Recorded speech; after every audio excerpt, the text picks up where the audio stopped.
an overflow room. Oh, here he comes, Dr. Umar in the house. Yes.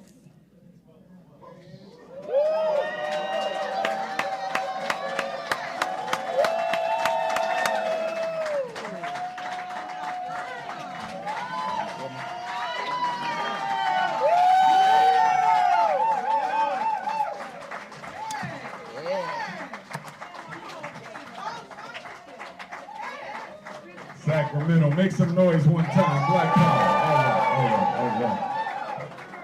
All right. It's good to be back for my second visit. 10 years since the first one. Please give a round of applause for Queen Mother Shona and Sister Bobby for making this happen.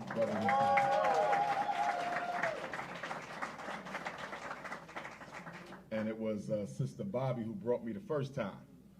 So had it not been for her, I would have never been to Sacramento. All right, lots going on. I just came back from the Republic of Panama, visiting with your Spanish-speaking African Latino brothers and sisters.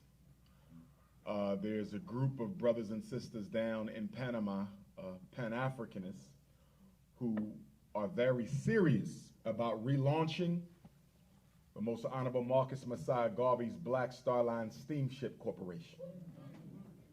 And they had a conference to that regard. And I was very much honored to be invited down to share my thoughts and just support that process. And I'm very certain it's going to come to fruition.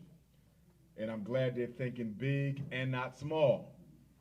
For those of you who don't understand why Mr. Garvey launched Black Star Line Steamship, it was because black people needed a global distribution network, which we still don't have to this very day.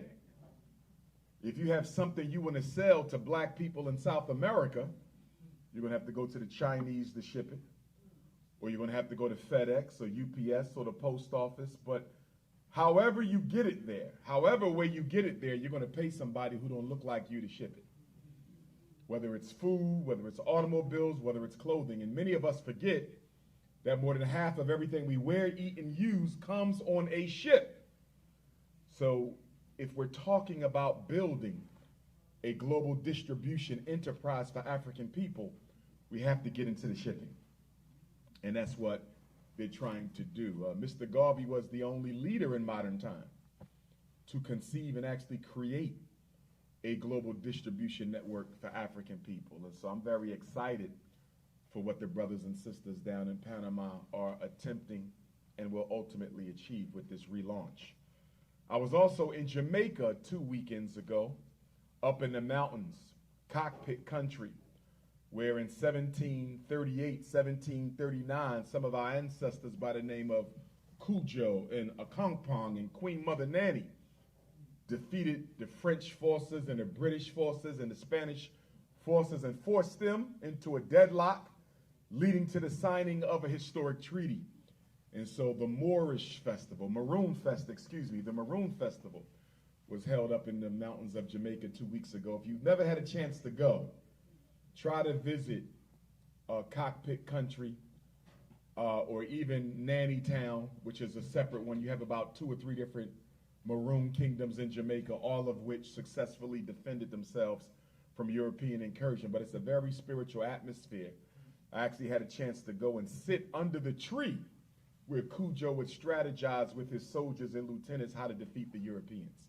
The tree still stands. So if you ever get a chance, next time you're in Jamaica, please make sure you go and check that out. I was in Fort Worth, Texas for Kwanzaa, in Phoenix, Arizona, where I hadn't been as long as I hadn't been to Sacramento, and then I was in Detroit, Michigan. And earlier, last year rather, I was in Barbados, and in Barbados, there's a movement to make black people a propertyless race. They want to strip us of all land titles, deeds, and property ownership. And in case you ain't been paying attention, there's a global movement to make black people a landless race. There's a company whose name I'm forgetting right now. Say it again. BlackRock. Absolutely. They're buying up all the available real estate in America, and they're not reselling it. They're converting it all to rental property. They want to make sure we own nothing.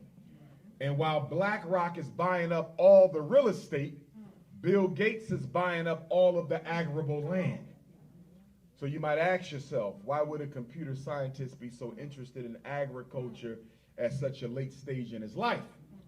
Because he figures, since so many of us as African people are well aware of the scam that COVID was, nothing more than a global African depopulation agenda, that we wouldn't take the shot and we wouldn't eat certain things. So Bill Gates said, well, since black people want to eat healthy, we're just going to put the disease in the crops. And so now, more than ever, brothers and sisters, you got to watch what you eat.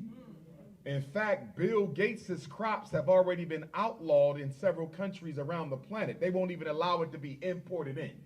So if you think there's nothing wrong with Bill Gates' food, why are there countries around the world that won't even allow it to be imported in?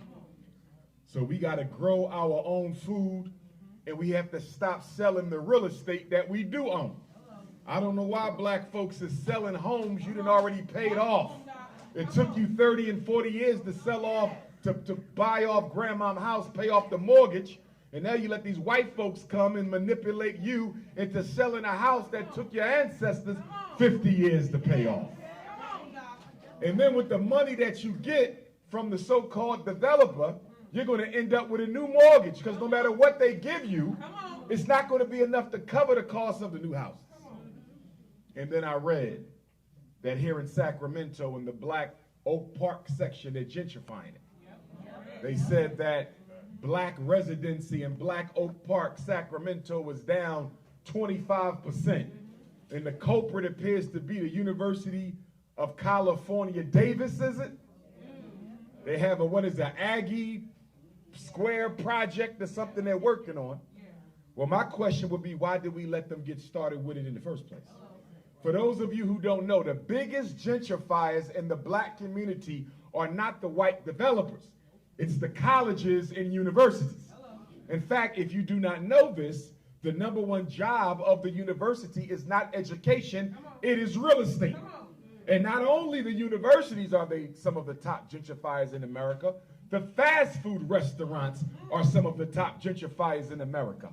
Did you know that McDonald's makes more money off real estate than hamburgers and fries? Yes, the hamburgers and fries is just a front. And it's the same thing with the universities. And why do they do the gentrification through the universities? Because if the university comes into the black community with a program disguised as help, we're not going to push back. Because who has a problem with the program for the homeless? Who has a problem with the program for the ex-offenders? Who has a problem with the program for the teenage mothers? Who has a problem with an entrepreneurial incubator program? So what they do all over America, it ain't just the University of California. It's the University of Pennsylvania, University of Michigan, University of Seattle, all of them. They come in disguised as help. And we buy into it because whatever it is they're pitching looks like it could benefit our community. And without us even paying attention to what they're really up to, they start buying over this house and buying up this block. They expand the project. But you don't say anything because this is for poor people. This is for homeless people. This is for our elderly. This is for our mentally ill population. Since it looks like they're helping us, we don't even recognize the takeover. And then when they own enough of the black community, they shut all the scam projects down and just come on out with the agenda that it was from the beginning. They did it to us in North Philadelphia. Temple University had a PASEP program, Pan-African Studies Community Education Program in North Philadelphia, my neighborhood, born, raised, still live there. And nobody would check Temple University for how they were buying up North Philly because they gave us this Pan-African Studies program. So Temple gave us the Pan-African Studies program to distract from the fact they was kicking us out of our neighborhoods.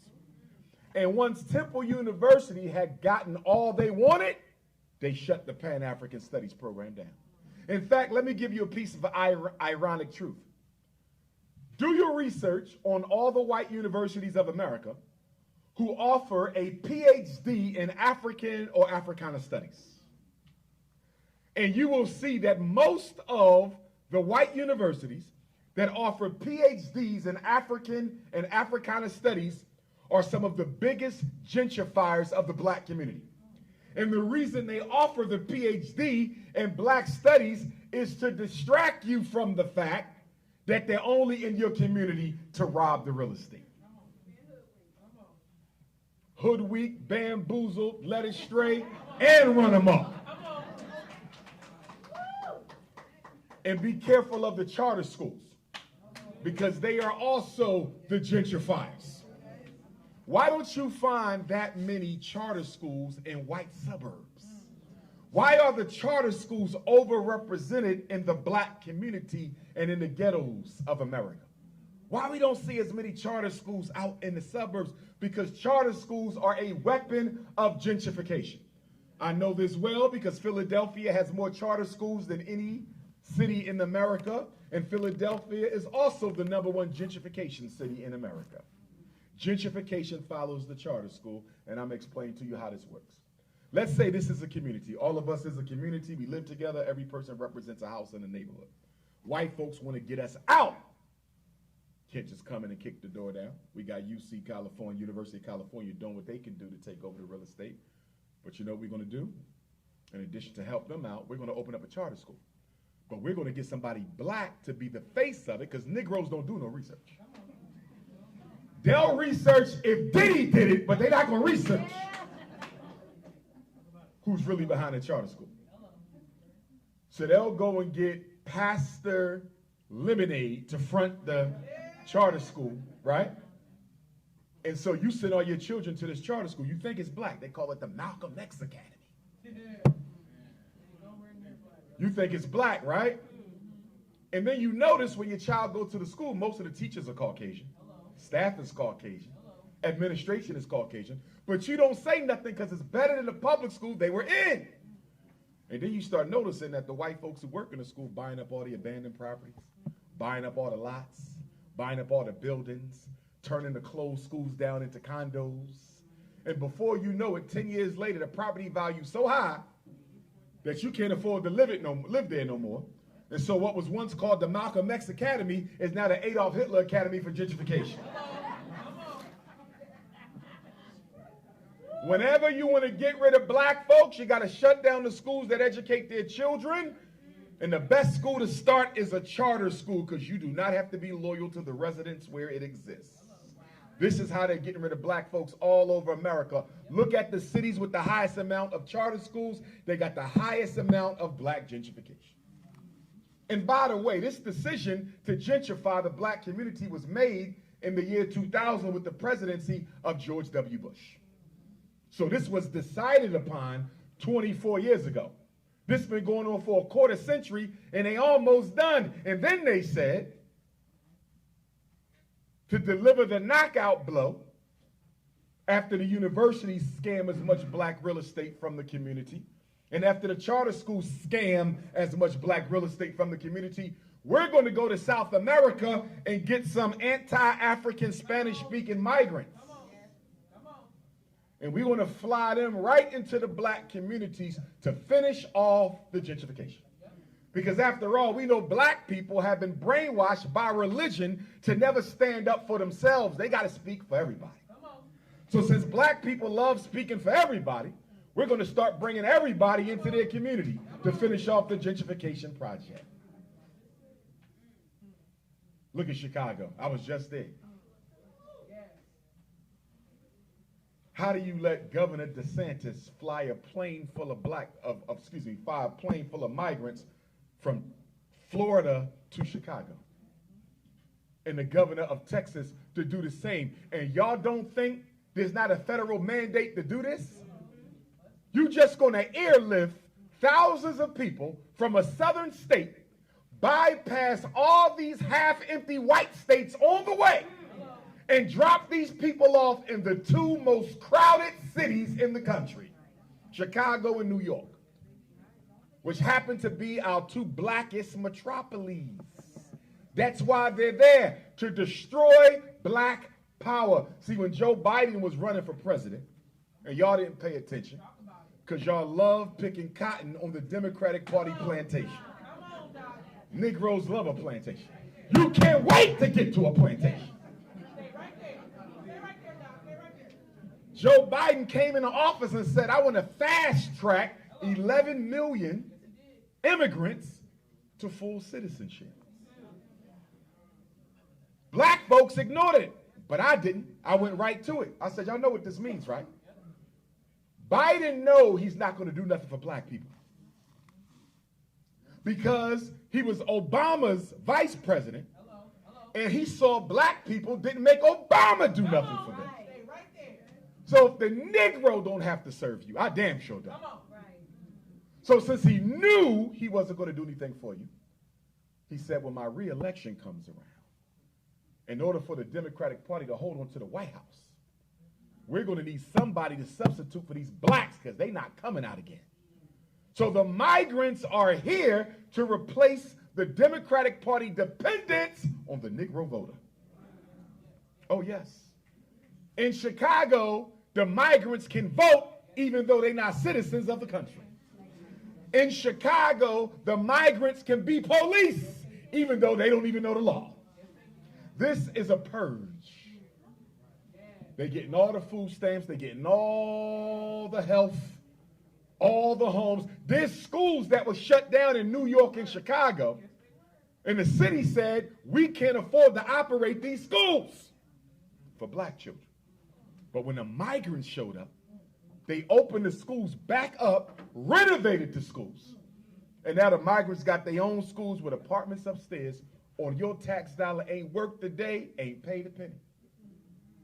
See, America feels strongly she could get rid of the last of us.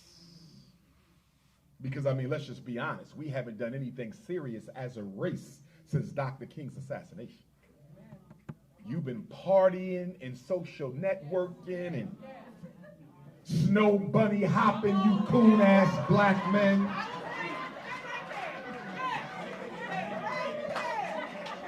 We've been having a good old time.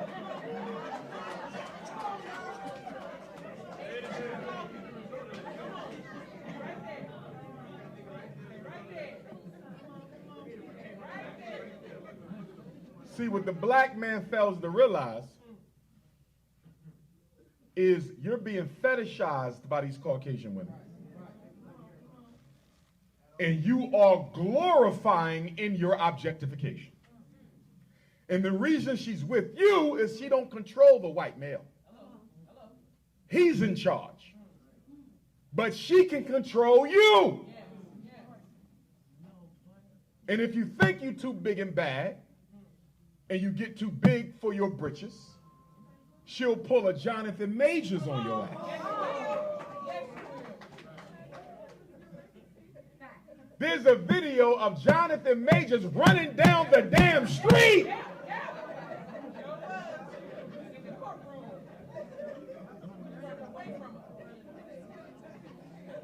And he still gets convicted. And they even admitted that she attacked him, but they didn't have enough evidence to prosecute her. And then his lawyer said he got convicted not for attacking her, but in defending himself from her attack, he was a little too aggressive. Is it worth it?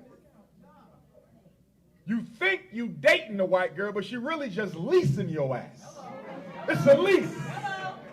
It's a long-term rental. That's it. And when she get tired, she just cash your ass on in.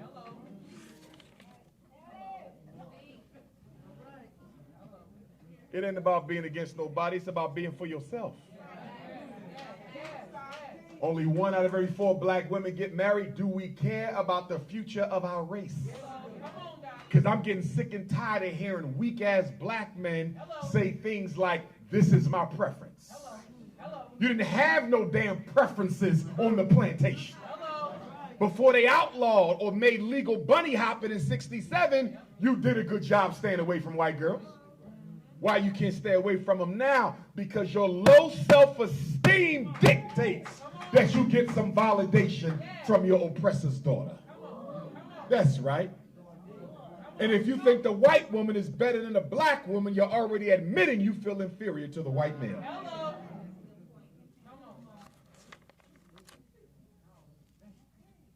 What's wrong with black on black love? Take all your money, leave you broke. Look at Tiger Woods. That white girl took $1 billion of his money. She was a house servant. She's a billionaire now. Kobe Bryant passed on, left Vanessa almost $1 billion, and she goes and does a basketball partnership with 3 PWIs, not a single HBCU. And ain't mad at me because I called her out on it. Taking all this wealth from our race and giving it to the people who already stole enough. How can that make sense? And then I got to deal with the little black princesses in the school saying, Dr. Umar, what's wrong with me? What do you mean? I'm noticing all the successful black men, they all running after something that ain't black. And you're not off the hook if you brown bunny hunting or yellow bunny hunting or red bunny hunting. A bunny is a damn bunny. If it ain't black, you shouldn't be with it. Quote me for that. Call me the anti-multiculturalist. No damn multiculturalism. What you getting? What are black people getting in Sacramento for all your multiculturalizing? The city, 30% white, 30% Hispanic, 19% Asian, 12.5% black. And you ain't getting nothing out of the deal at all. Holding hands with non-white people as if they care about you any more than the Caucasians. What games you playing? Don't nobody come to America to stand with black folks. They come to America to stand on black folks. Well, that's not everybody. Love that individualism. I know a white person who ain't racist. No, you don't. You think you know a white person who ain't racist. All white folks are racist. No exceptions to the rule. The pets, dogs, goldfish, lice, bed bugs, everything Caucasian is racist. Look, church Negroes can't sit still. Oh my God. Who brought him here?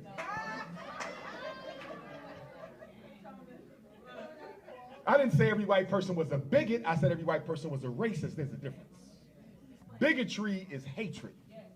To be a bigot, I hate you because you black. I want to see all black people exterminated. I think you're monkeys. I think you're inferior. That's a bigot. They have an emotional obsession with your destruction. I don't think every white person is a bigot. A racist is not necessarily a bigot, but every bigot is a racist. A racist don't necessarily hate black folks.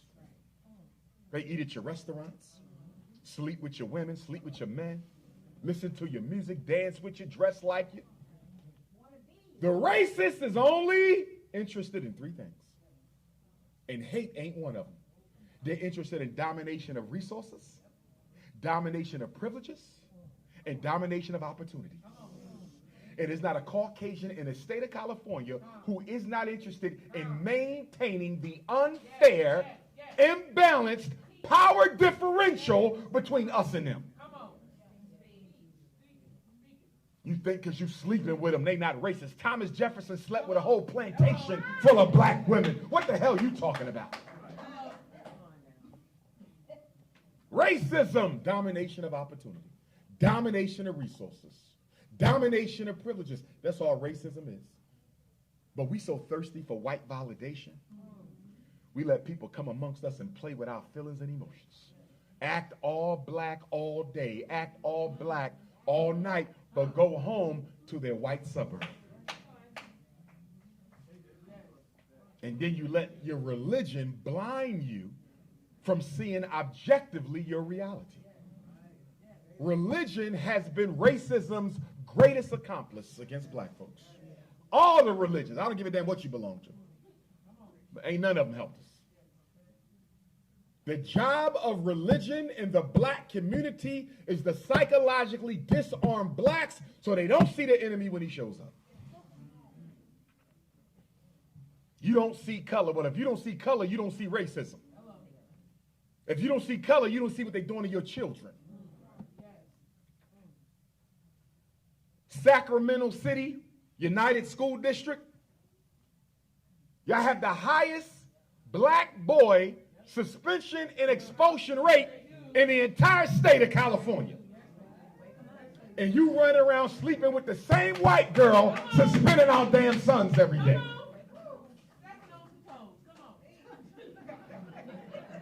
They call Sacramento the black boy suspension capital of America. It ain't but 12 of us here. And half y'all don't want to be black. You are pretending. We the only people I know of, when we find out we got 5 drops of somebody else's blood, we forget being black and we become full-time that. White person find out they got a drop of Nigerian, they don't become Nigerian. You find out you got a little bit of Cherokee or Choctaw, you done lost your damn mind. Took off the dashiki, put on the tomahawk.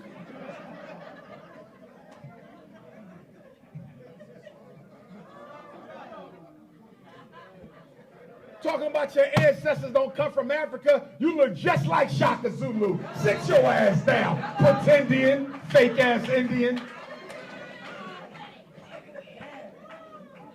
You got 4 grandparents, 8 great-grandparents, 16 great-great-grandparents, 32 great-great-great, 64 great-great-great-great, and out of 64 great-great-great-great, you got 1 or 2 natives. And now you're no longer African. Go somewhere with that crap. And guess what? The same pretendians who said their ancestors don't come from Africa, when they start giving out reparations checks, they're going to take off the tomahawk and put the dashiki back on.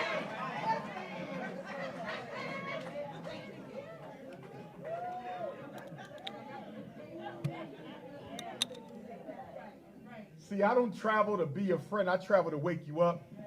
I travel to piss you off. I have to create a little bit of cognitive dissonance so you'll rethink your reality. That's my job. Somebody sent me an email, Dr. Umar, can you be a little nicer? You're so raw.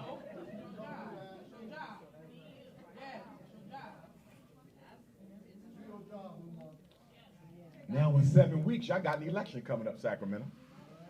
May 5th, 2024. May is election, am I wrong? March, thank you, Queen. March 5th, 7 weeks. And your city council people in District 2, 4, 6, and 8, you got to vote them. So my question for you is, where is the Central Committee for the Survival and Success of Black Sacramento? I didn't say NAACP, National Association for Certain Coons and Handpicked Niggas. I didn't say the Urban League. Those are white-owned organizations. I said, where is the black movement in Sacramento that's sitting down with Mayor Darrell Steinberger? Have we met with Darrell? Look how quiet it got. Train niggas. Y'all train. I said this, oh my God, you talking about the mayor.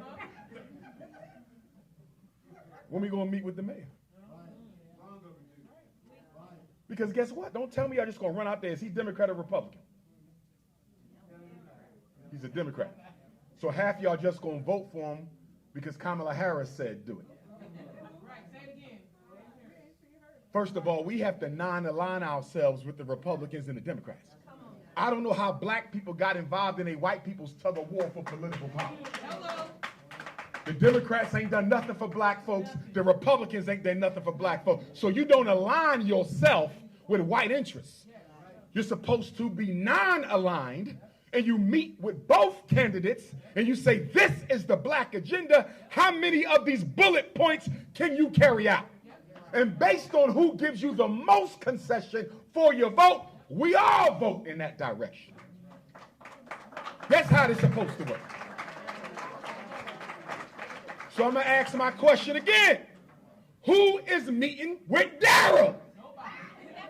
Because y'all quiet as ish. Y'all got 7 weeks and y'all ain't met with the mayor? And who's running against the mayor? Did we sit with them too? You ain't got time to be loyal to people who don't care about you. We should have been met with him. Y'all got 7 weeks. Y'all need to get a committee together. But let me tell you why y'all not going to do it. Number one, black people scared of white folks.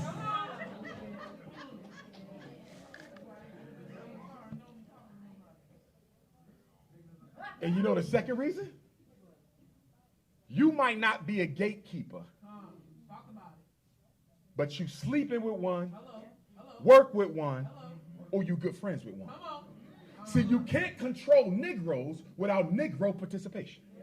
So I know Sacramento has an army of boot-licking gatekeepers, because that's the only way white power can survive.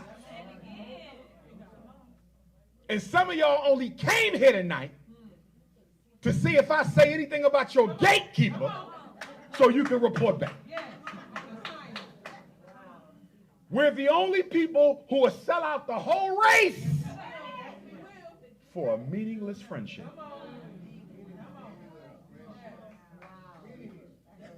Gatekeepers. Gatekeepers are the watchdogs for the white power structure. You can't even get to Daryl because you got to go through Randy.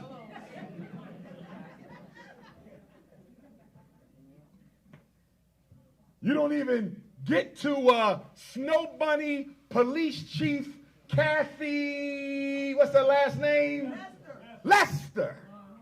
Now, of the 1,170 police and staff on Sacramento City Police Force, 1,170 staff on your police force, black people are about 5%. But you're 12.5 of the city, so why are you underrepresented on your police force that is notorious for racial profiling, notorious for brutality? You saw what they did to Stephen Clark 2018. 8 bullets, 6 in the back, and a year later, your district attorney said the police acted justifiably. And y'all didn't do nothing but go back to the plantation. You care more about your job than freedom. We care more about your job than our children. They said black children in Sacramento got a 28% chronic absence problem. Well, guess what? Y'all will blame the children because y'all been trained. I'm looking at the system because what you call a dropout rate, speaking as a former principal and the best school psychologist in American history, it's not a dropout problem. It's a push-out problem. Our kids get pushed out by these white racist female teachers.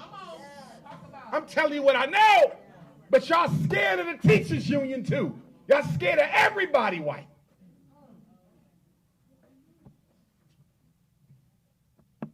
And then y'all have a black, your superintendent is black, right? Black male? Am I correct? Y'all don't even know the stats. Somebody get me a bull whip and a whipping post. 1,000 lashes for every Negro in here.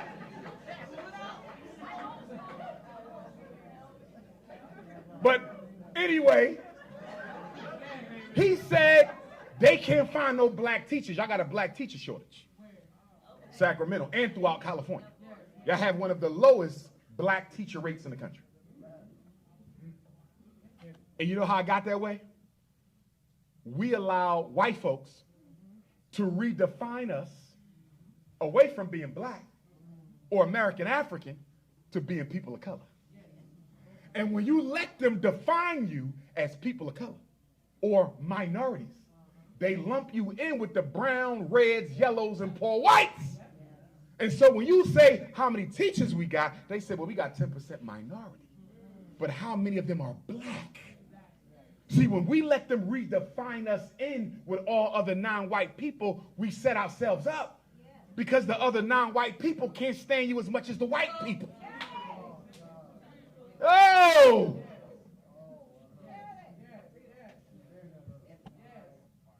Why you think the George Floyd Act still ain't passed Congress yet?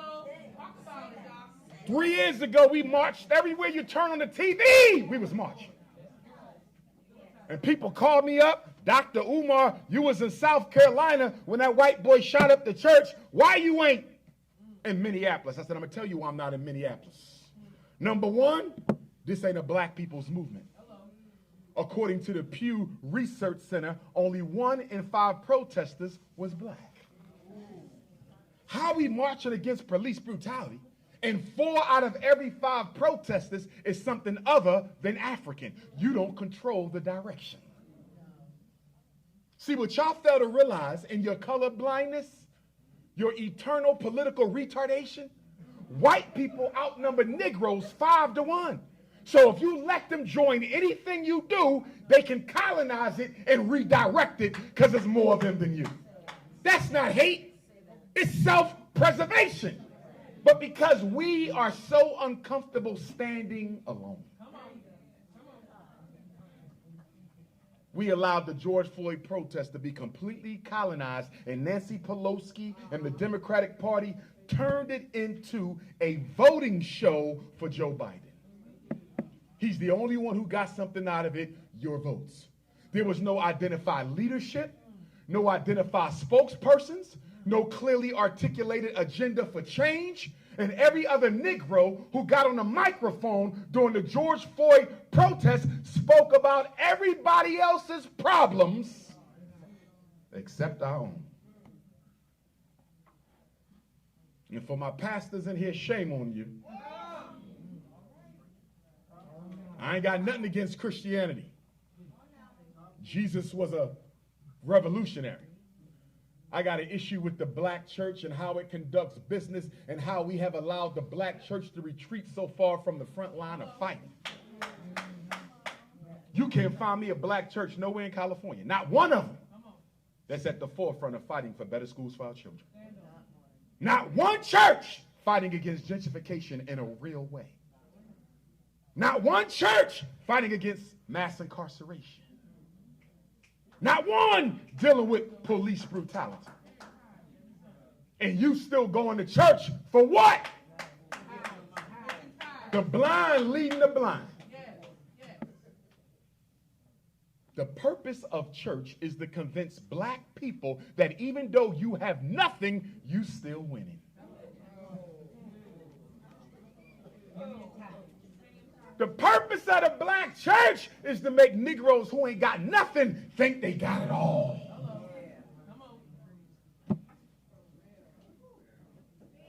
See, we got some spiritual contradictions, not just the Christians, everybody.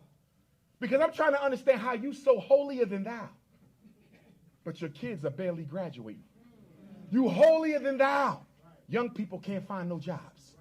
Holier than thou. No black teachers, few black cops. If you was that damn holy, we would see evidence of it in this community.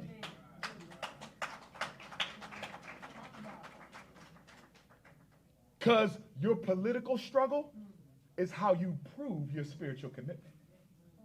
See, Jesus Christ, by virtue of his spiritual discipline, was automatically a political force. That's right. He took on the white supremacy Romans with 12 cowards by his side. And didn't care, didn't flinch, didn't stop. Ain't not one of you doing that, calling yourself a Christian. Find a new name. Not one of you doing that. Find a new name.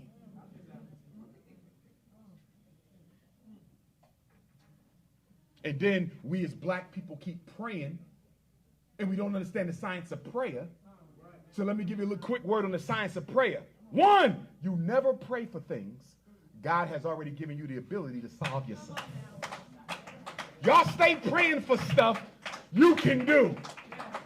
God, Please give our children better schools. You don't have to pray for that. You can do that. Black people in America, we $2 trillion people. We the richest group of blacks in the world. What you praying for God for better schools for? Build it. But we ain't got no confidence. The one thing slavery did to us, and everybody in this room who's African suffers from it, including the pretendians, fake ass Indian, is it took from us the natural God-given desire to want to rule your reality. We're the only people in California who have no interest in ruling your reality. Soon when the Chinese show up, they're looking for a place to call their own. Soon when the Mexicans show up, they're looking for a place to call their own. Soon when the Arabs show up, they're looking for a place to call their own. You've been here longer than all of them put together and still ain't got a place to call your own because you're comfortable being powerless. And nobody going to convince me that you believe in God and you comfortable being powerless. Because supreme consciousness is the epitome of power.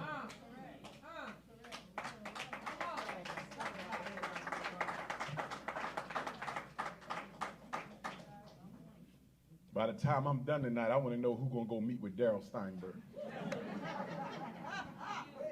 And who's going to meet with the district city council candidates for 2, 4, 6, and 8. See, you are symptomatic of Black America's dysfunction. Y'all about to choose 5 people in 7 weeks, and we ain't met with nobody, ain't typed a letter, ain't scheduled a meeting. Why not? Because you've been bullied off the front line of power struggle. Bullied off the front line of power struggle. And then I read black boys from K to the 3rd grade in Sacramento City. They are suspended out of school, K to 3rd, 9 times more than the non-black boys. In fact, y'all have the highest preschool to prison pipeline. Preschool. And let me explain that to you. Here's what y'all need to understand about snow bunny classroom racism. White people do not discriminate based on age amongst black males. Stay with me. It don't matter if your son is 3, 13, 23, or 33. He gets dealt with the same way. Oh, yes. And some of you mothers, I'm pissed off because you letting these snow bunnies convince you and manipulate you into getting your son tested, evaluated, screened. Listen, I'm a school psychologist. Been testing children for 25 years, every color, every class. Did you know that most of the diagnoses we give out cannot be scientifically proven to exist? Let me say this again. See, when you say Dr. Umar, Raekwon got a learning disability. Yeah, I said Raekwon. Because y'all name y'all kids after rappers and shit. Yes, Raekwon. Dr. Umar, Raekwon got dyslexia. How old is he? He's 4. Wait a minute. First of all, Shaquita, can we be honest about a couple things?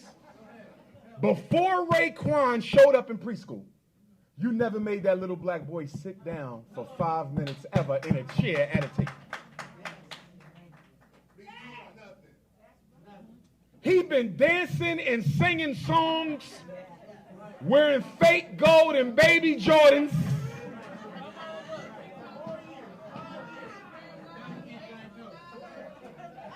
And then you take him to We Hate Black Boys Preschool Center. So now Raekwon show up at We Hate Black Boys Preschool Center, can't sit still for nothing. And you think Mrs. Schwarzenberg going to put up with Raekwon ass? The first time she tell him to spell his name and he can't, he going to the school psychologist for an IEP, incarceration, education, preparation. Listen, rule number 1, don't you ever get your child 7 years old or younger tested for nothing unless it's speech, deafness, blindness, brain injury, orthopedic impairment, traumatic brain injury, or a health impairment. You don't get 4, 5, and 6-year-olds tested for learning disabilities, ADHDs, intellectual disabilities, and you better be careful with autism too. Because although autism is real, it is misdiagnosed amongst black boys. How you know he autistic? This might just be a speech problem. How you know he autistic? It might just be a hearing problem. How you know he autistic? It could be an emotional trauma problem. How you know he autistic? It could be selective mutism. How you know he autistic? It could be social anxiety. I can't tell you how many black boys I reevaluated at 9, 10, and 11 who've been called autistic since 3, 4, and 5 who never was. But you know what the problem is now? You stuck Raekwon in a classroom with children who are autistic, so he learned through observation how to act autistic, and so now you think he is because he's imitating the children who are. Now, let me tell you why Sacramento public schools want you to hurry up and get them tested. You know why? Because special ed is a business. Special ed is a racket. Special ed is the hustle of making money off black boys whose parents didn't prepare them for public school. See, the special ed kids are worth twice as much as the regular kids. Oh, yes. Every time I evaluate your child and put their name in the computer, it goes to the State Department of Education, which is here. So y'all house niggas then. This the house. No wonder y'all was quiet when I mentioned it. This some house nigga shit going on. No wonder why y'all was so quiet. This is the damn house.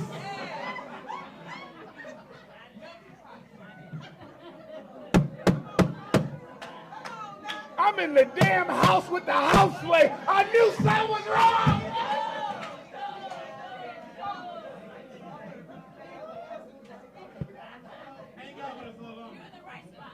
Is we sick, master? We sick. I knew something was up. I said, who met with the mayor? Ain't nobody see shit. This is the damn big house. Anybody got some chitlins, gourmet chitlins? So listen, when I evaluate the kid, the name goes to the State Department of Education, Sacramento. It's every school district in California. By the end of the month, there's an electronic transfer of funds to your child's school district in the name of his special ed discipline. So, if I am the principal of We Hate Black Boys Elementary School in Sacramento, and I got 10 black boys who can't read, they're in the 4th grade. I know why they can't read. Didn't go to preschool. Parents don't care about nothing but Jordans, chicken wings, and fake hair. I said it! I know my kindergarten teacher didn't teach him nothing because she was just a long-term substitute with no credentials. I know the 1st grade teacher didn't teach him nothing because she could barely read her damn self. 2nd grade Snow Bunny didn't teach him nothing because she went on maternity leave in November and he had 25 substitutes from November to June. Y'all see how this works? See, Raekwon don't have a learning disability. Raekwon has a skills deficiency created by the school itself. But see, when they call y'all into the office, y'all go in there with your house Negro consciousness. And y'all start letting the white folks dictate to you what they're going to do with your child. You're supposed to push back.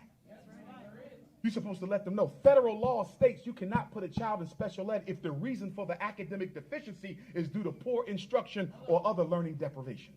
That's the law. Half y'all kids wouldn't be in special ed if you knew the law, but you don't. Or you say dumb stuff like Dr. Umar, I'm just going to put him in special ed till he catch up. Who the hell catches up? Oh, he going to catch up to prison?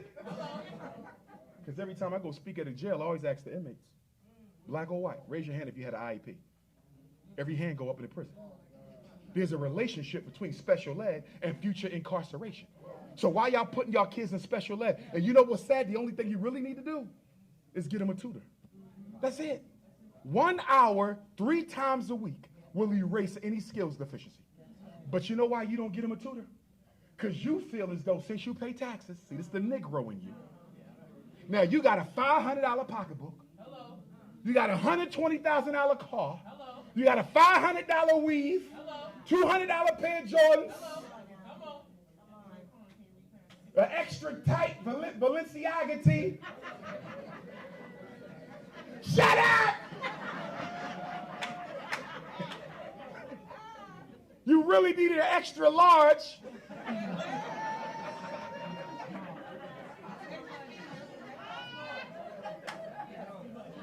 Shut up! But the medium was on set.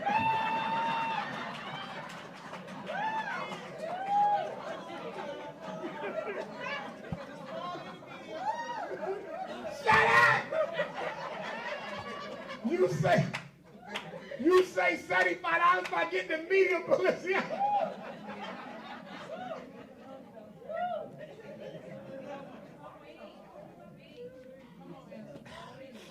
And won't spend $1 for a tutor. And guess what? If you don't want to spend no money for a tutor, I know we got retired teachers. Any retired teachers in this room right now? Okay, we ain't got none in here, but I'm sure you got retired black teachers. Go to one of the Queen Mothers or one of the Bibles and say, listen, used to be my teacher. My son got reading problems. Could you help him out? They'll probably do it for free. But no, you'd rather do the IEP. And do you know why Miss Slaughtenberger wanted him? You know why? It ain't because he got a learning problem. That white woman know Raekwon, the smartest kid in the class. So why she recommended him for special ed? Because his ass can't sit still. And see, white people have this thing with black folks. They have a post-traumatic slave master disorder. Where if you control, the minute Raekwon don't sit, when she say sit, she want him out. He not in special ed because he can't learn how to read. He in special ed because you never taught him to sit still. Special ed is a trash can you dump the black boys in till they're old enough to go to jail or drop out. Oh, damn, special ed. And then y'all put them in special ed and y'all don't even go to the IEP meetings. Y'all don't even go to the IEP meetings. Why would you sign him up for an academic lynching?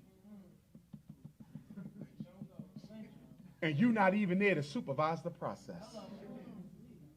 That's why when I talk to your high school students, I say, hey, young man, young lady, you know you can go to your own IEP meeting once you're 15. Your mom and dad too lazy to come advocate for you, you can advocate for yourself and sign your own paperwork. But the young kids can't do that. They need y'all. Stop signing them up if you ain't going to look out for them. Half them boys in there for behavior. Ain't nothing wrong with them. And y'all better stop letting them force y'all to put them on medication. Talk about it. Y'all better stop the Ritalin, Adderall, Concerta, Cyclert, Metadate, crack. It's all crack. Synthesized cocaine. You mean to tell me the same drugs that sent his daddy to jail? His daddy doing 20 years on a nickel bag of crack. And you mean to tell me you let them take the same crack that locked up Big John John? They called it Ritalin, Metadate, Cycler, Adderall, gave it to Little John John.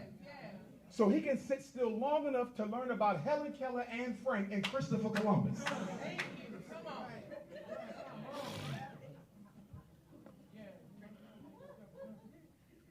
Public education is the only industry in America where the customer gets blamed for not getting what they came for. When you get the brakes put on your car, if your car's still squeaking, do you blame the car? You go back to the car shop. If you go get some bread and the bread molded, do you blame the bread? No. You take the bread back to where it's at. I thought she was coming to tell me to stop talking about white folks. But listen. Shut up!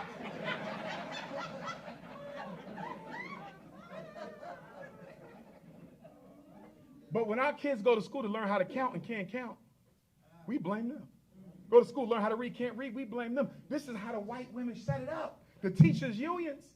And the reason why your mayor ain't gonna never do nothing about the school. Your council people ain't gonna never do nothing about the school.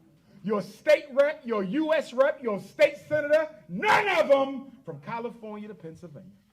Never gonna do nothing about the schools. You wanna know why? And they never gonna do nothing about the police either. You wanna know why? Who are the two largest, most powerful unions in America? Teachers and police. You ain't becoming no governor without the teachers and police. You ain't becoming no mayor without no teachers and no police. You ain't becoming no U.S. congressperson without the white teachers and the white police. They run the politicians. That's the consolidation of white power. And if we want to change it, we got to consolidate black power. The most honorable Marcus Messiah Garvey said, we are not in the condition we are in because we are black. We are in the condition we are in because we are disorganized.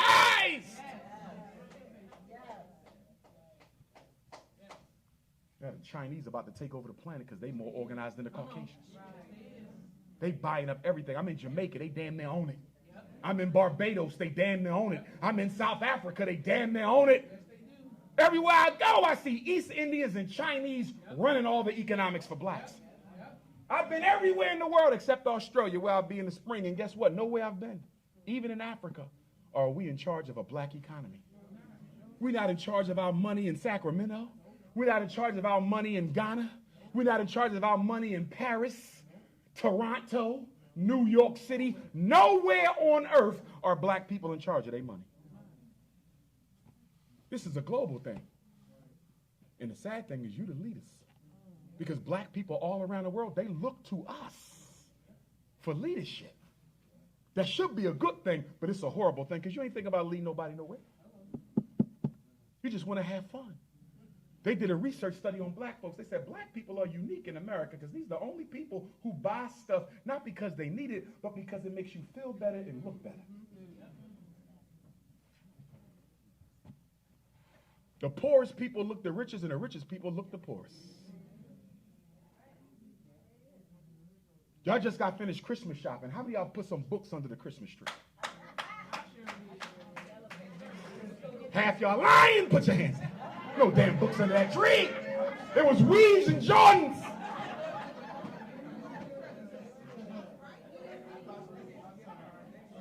You know damn well wasn't no dictionary under there. If it was, you got it from the dollar store.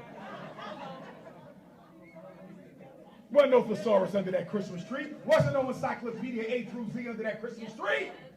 No, it wasn't. It was video games. You see what China did about the video games, right? China said nationwide. See, the Chinese don't play. They trying to take over the planet. They ain't playing. In China, no Chinese child can play more than 3 hours of video game per week. This is what China doing, because they getting ready for the takeover. We not even thinking about no takeover. Chinese said, we getting ready for global conquest. We getting ready for political economic domination. So you ain't got time for no damn video games, Instagram, TikTok, and Snapchat. In fact, in China, there's no social media. They have their own. When I was in China, I had to get a VPN code to break through the internet if I wanted to see my Instagram. American social media don't exist in China. They not playing. They preparing them kids to run the earth. And what you getting John ready for? Basketball practice. Goofy ass blacks. Football practice. Shaquita. Volleyball practice. He can't even read. But he had football. And for the life of me, how your child got a video game unit in your house? And he fell in half his classes. How you got time for video games and social media and you can barely read a count? That's because y'all raising slaves. Can I ask you a question? America outlawed the importation of Africans in 1808. 1807 took effect 1808. Slavery doesn't end until 1865. So for the next 57 years, how did America get slaves if they outlawed the importation? They went to a breeding system. They would get 12 black women, 1 black man, and his job was to keep somebody pregnant every day of the year. We were literally breeding babies for the plantation. Well, guess what, sisters? Some of your homes are breeding farms for the prison and for the cemetery. Oh, yes. You raising black children with no purpose? That's a slave breeder. Yes, let's keep it a buck. You are an NFL, NBA, U.S. military, penal institution breeding farm. You still breeding black boys to be exploited by white corporate America, just like the plantation. And you black men, I'm not against your son wanting to be an athlete, but I'm against you forcing him to be an athlete. And we got too many black fathers who are forcing their sons to rescue your low self-esteem because you failed in your professional sports ambitions. I got black boys coming to me, Dr. Umar, can you talk to my father for what? Because I'm 6'6", he think I need to play basketball. I don't like sports. I want to be an engineer. I don't like sports. So I got to go to his father, check the father, because the father wants to force his ego ambitions on his son. You had your life. You didn't make it.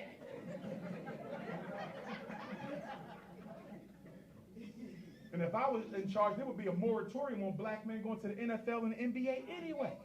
Because the only people winning from black men going pro are the snow bunnies.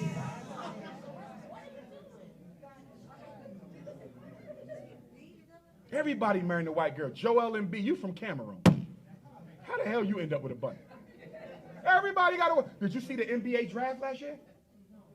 99% of every young man who got drafted into the NBA had a white mother. They brought him on stage. Damn, everybody had a white mother. Now, don't get me wrong. A mixed race African is still considered African for me, as long as they identify. The key word is identify. Because see, some of y'all will be half black and you like to play the fence. You want to be black at the Dr. Umar lecture, but when you go see your Jewish grandmother in the suburbs, you white as shit. Not a tang of slang nowhere in your tongue. You know what I'm talking about. You ever see them mixed race Africans? They be black in the hood. Catch them in the suburbs, they don't even speak to you. You got to be full-time black for me to. And that ain't just for the mixed race. That's for you full. That's for you 25% pretendy and 75% Africans.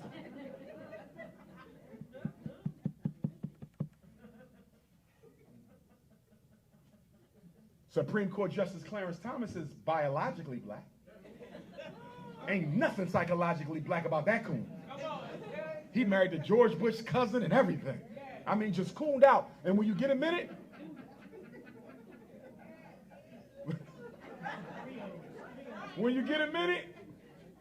make sure you go to YouTube and watch the Clarence Thomas CNN documentary. You saw it. You see why he hate black people. Clarence Thomas used to be a Black Panther. Did y'all know that? Uncle Tom was a Panther. Yes! Watch the documentary. But guess what happened? As he went through life, he was picked on by black people, called dark and ugly and all of that. So he developed a reaction to us. And now he hates us. You know who else I think got a reaction? Although I don't know her whole story. I think Oprah Winfrey has a hatred for blacks.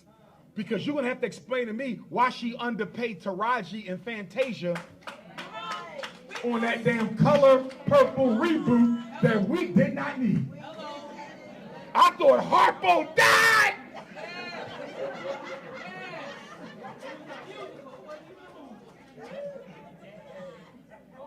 We don't need to see that again. What's going on? Yeah, the people in the overflow room can't hear you when you move your mic. Okay. Okay, so they want you to use the stationary mic so they can hear every word you say.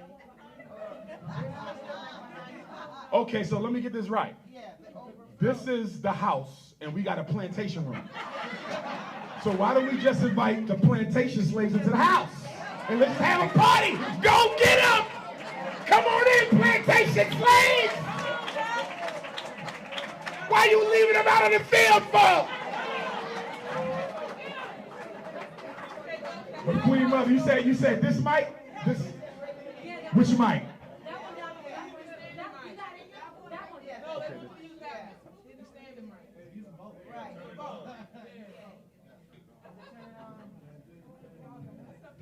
Y'all had a whole room full of house slaves and they say a word. Test, test, test, test.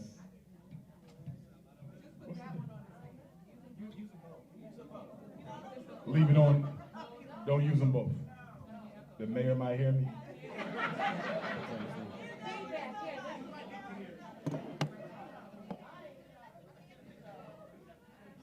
I should be able to lift this up though, right?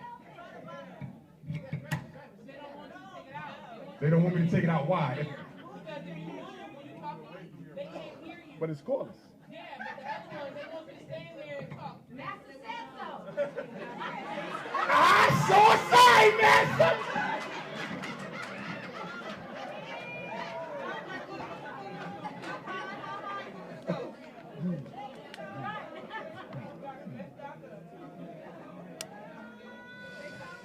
Sacramento! Where my single black women at? Single black women? One right there. 2, 3. Queen Mother's got their hand up. Stop being fresh! Business before the bedroom. Politics over punani, revolution over romance. We got to do the work first. Black women in Sacramento, y'all need to get together and form a Black Sisters Union. And y'all gonna tell the brothers, listen, ain't no more honey dip for the Shango stick. If we don't get no schools, banks, hospitals, supermarkets, jobs, and a crime reduction. Y'all got to use your feminine energy to make brothers work. Y'all don't make us work. That's why we don't get nothing done. Y'all sexing men who ain't doing no work. Have a strike. Have a hospital in 2 weeks.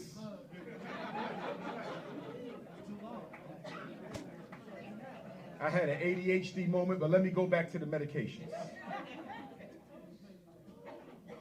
Let me go back to the medications. The reason why you don't want your son taking meds, it kills his brain cells, stun his growth, early balding, heart problems, liver, kidney dysfunction, schizophrenia, tic disorder, psychosis, nightmares, overweight, loss of weight, can't sleep, can't wake up. And it also causes them to grow breasts, and it also interrupts the natural hormonic system necessary for him to produce healthy semen when he's old enough to reproduce. A lot of your sons won't be able to have children because you had them on ADHD meds. In Sacramento, we don't have an ADHD, attention deficit hyperactivity disorder problem. We have an ain't no daddy at home disorder problem. Come on in, y'all. There's room. Come on in. Y'all ain't got to stay out. Come sit on somebody's lap. Come on.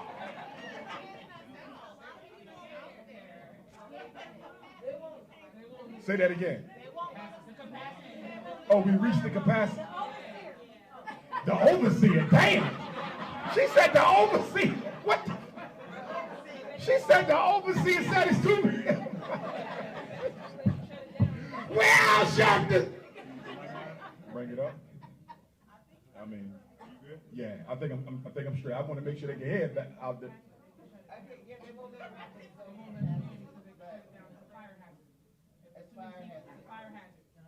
Good excuse.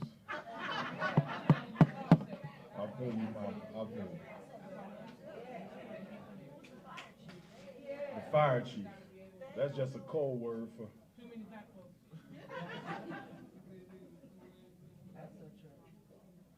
Because if this was a room full of Latinos, wouldn't nobody be worried about no damn fire code. Listen to me. If you let them medicate your son, and you decide to stop medicating your son, Child Protective Services can charge you with medical neglect. And they can legally confiscate all the children from your home. I know parents right now who do not have their children. They've been confiscated. I told them, do not get them tested Well, the teacher just wanted to see. Well, let me explain something to you about an ADHD evaluation, conduct disorder evaluation, ODD evaluation. Do you know there's no tests that diagnoses your child? I need y'all to understand. He got tested for ADHD. No, he didn't. Because we make a diagnosis of ADHD through observation. We make a diagnosis of autism through observation. We make a diagnosis of conduct disorder through observation. There's no test for that. So if you take them for the eval, they're going to get the label because everybody's going to get paid. Mental health in the black community is a financial racket. The social worker get paid, the therapist get paid, the wraparound get paid, the one-on-one aid get paid, the behavior specialists get paid, psychiatrists get paid, psychologists get paid.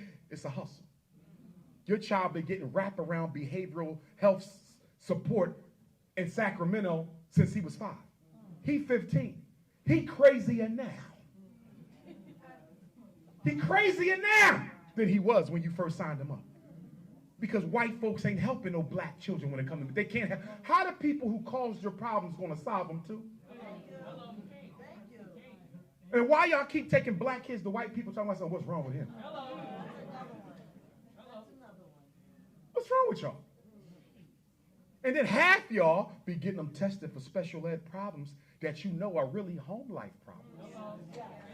See, the reason your 12-year-old daughter so angry and combative, it ain't conduct disorder, it ain't emotional disturbance, it ain't ODD. The girl is angry because she's a victim of sexual molestation. And you don't want to address it. And the school don't know about it, so you letting them pass it off as a learning disability. How about the reason your son ain't going to school or beating kids up or smoking weed ain't a conduct disorder, it ain't an emotional disturbance. His daddy got locked up and his mama never takes him to go see his father. Stop blaming family problems on learning disabilities. I'm tired of it. Stop it. Frederick Douglass taught himself how to read. No special ed teacher, no IEP. Under the threat of death. Here you are 200 years later, and your child can't read with special help when we got ancestors who taught themselves while they were on the run. Stop making excuses for academic underachievement. We got to get back to black excellence. I'm tired of the black community worshiping rappers and athletes who do nothing for it. Cut it out!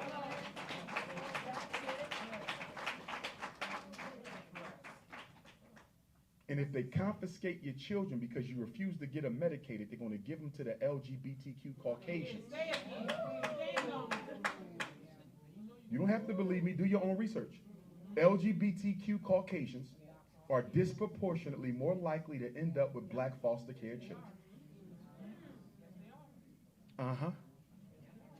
I know because I work with the kids. In fact, if any of you are interested, you can join me in Bunell, Florida, the last day of this month. Wednesday, January the 31st, in the name of one of my organizations, the National Movement to Save Black Boys, I'm going to be holding a protest rally outside the Kim C. Hammond Justice Center in Bunell, Florida, 1 hour from Jacksonville. We're flying into Jacksonville, and we're going to drive on down. You know why?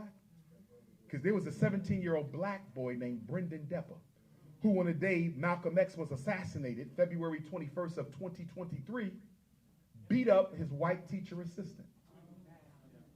He's been in jail since February 21st, 2023. They recertified him as an adult. His white lawyer urged him to plead guilty.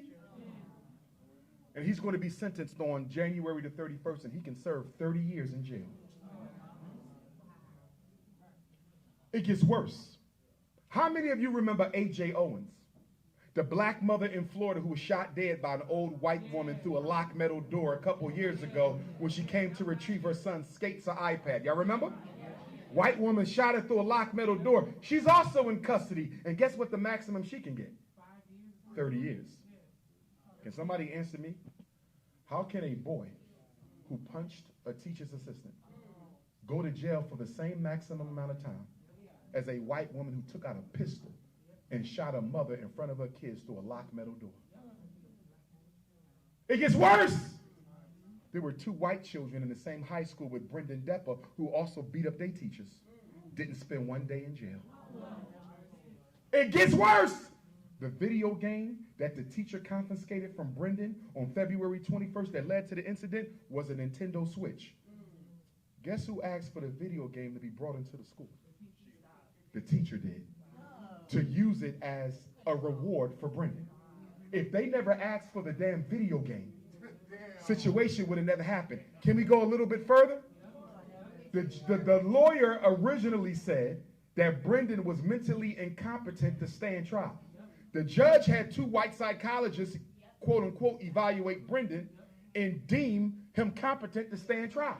So let me ask y'all a question. If you diagnosed with post-traumatic stress disorder, if you diagnosed with intermittent explosive disorder, if you diagnosed with conduct disorder, if you diagnosed with ADHD, if you diagnosed with anxiety disorder, and if you diagnosed with autism, do you think that child is competent to stand trial?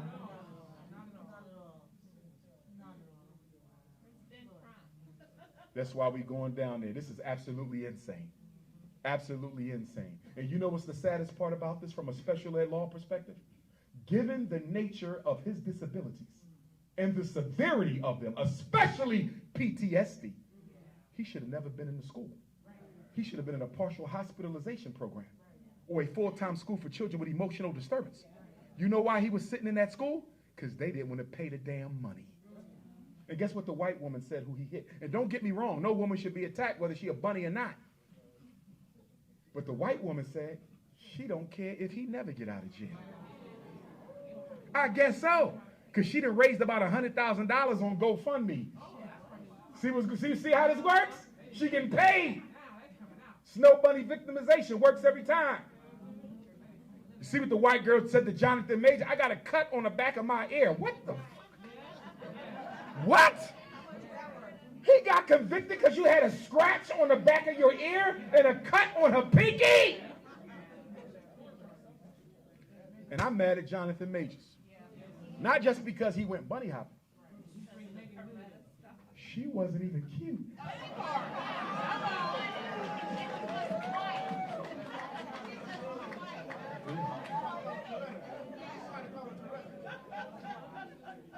And when he said Coretta, what he said, Coretta and Winnie or Coretta and Betty?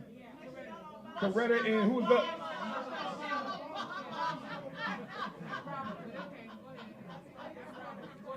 Because Coretta, she was gorgeous. Betty Shabazz, gorgeous. Winnie Mandela, gorgeous. Ida B. Wells, gorgeous. She ain't look nothing like them. She ain't had no shape, no hips. 5'5" thicker than thighs. They don't even get the cute ones. And you know what I hate? When a brother walking down the street with his snow bunny, sisters know what I'm talking about. He will go out of his way not to speak to black women. Sisters, y'all notice that?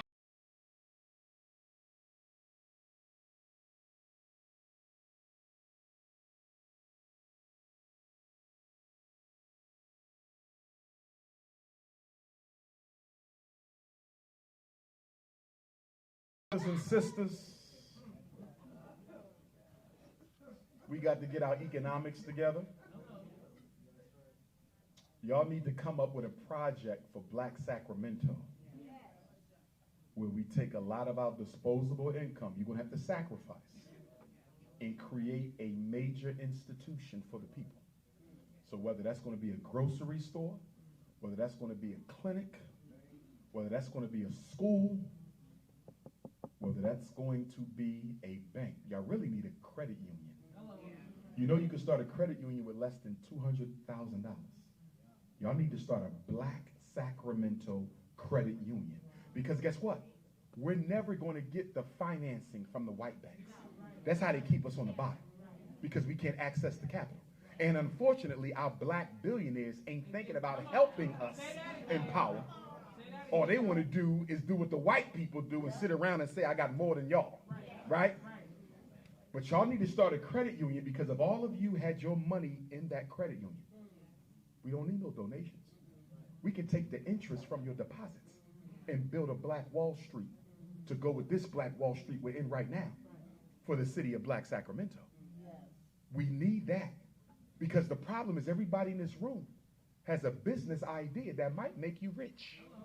But if you can't access the capital, some of y'all got ideas for computers, you got ideas for cars, you got ideas for all kind of electric gadgets, you got clothing ideas, food ideas.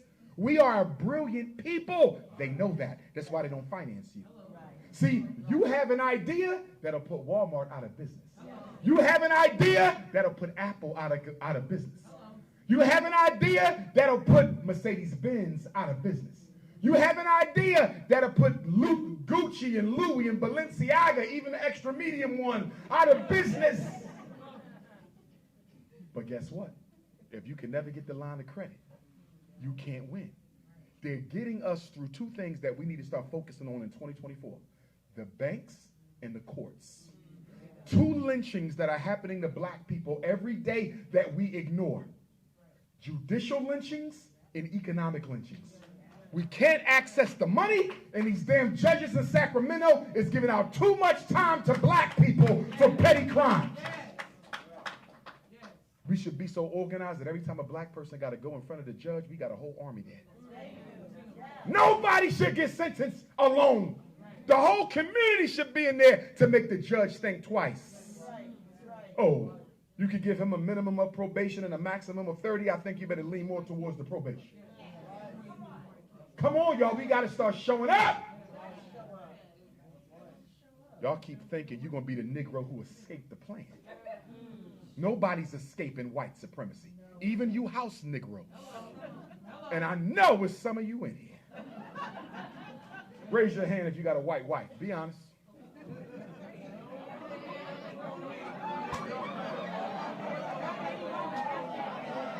I'm sorry. Not wife. That is too formal. Baby mama. Oh, crusty Joanne. Yeah! Ashy Ashley. Yeah! Baked potatoes and custard greens. Yeah! Beef stroganoff. Nuts and beer. Shut up! You know what somebody told me the other day? This brother rolled up on me. He said, Doc, I got a white baby mom. I got to ask you a question. I said, what's up? He said, don't you think it's offensive to call a white woman a snow bunny? I said, what? Do you know what they've been calling us? And do you know what they've been doing to us? You worried about some damn word when they out here lynching and killing and castrating and nigga, please.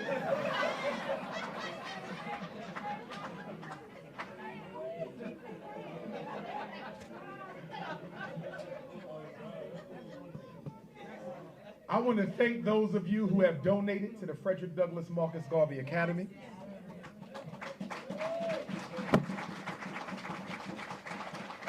I get a lot of donations from California, even get a few from the plantation in Sacramento. And I hope you all will come to join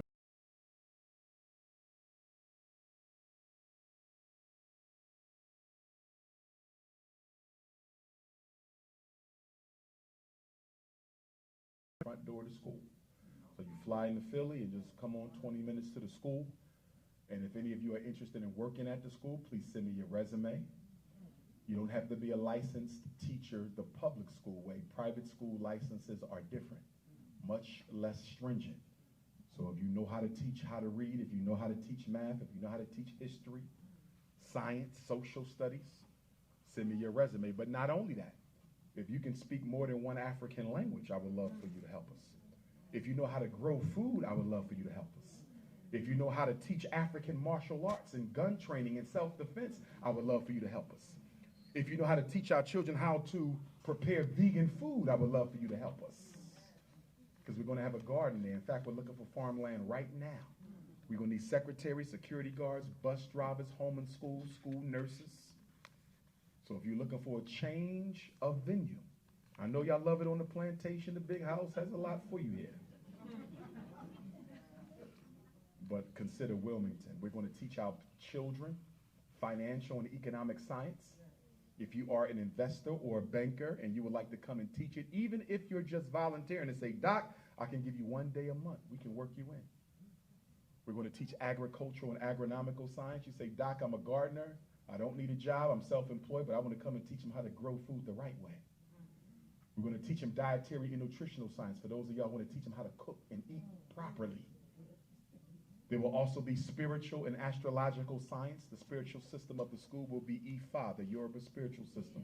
Your child does not have to practice African spirituality, but he must learn it. Because I know you think, Christianity is older and Islam, but that is only 2,000 years old. We've been dealing with God for millions of years. And nothing's wrong with those religions, but we want to give them that old-time religion. We're also going to teach them the science of the black man, woman, and child. Every child will learn 2 African languages. And we have 2 schools, by the way.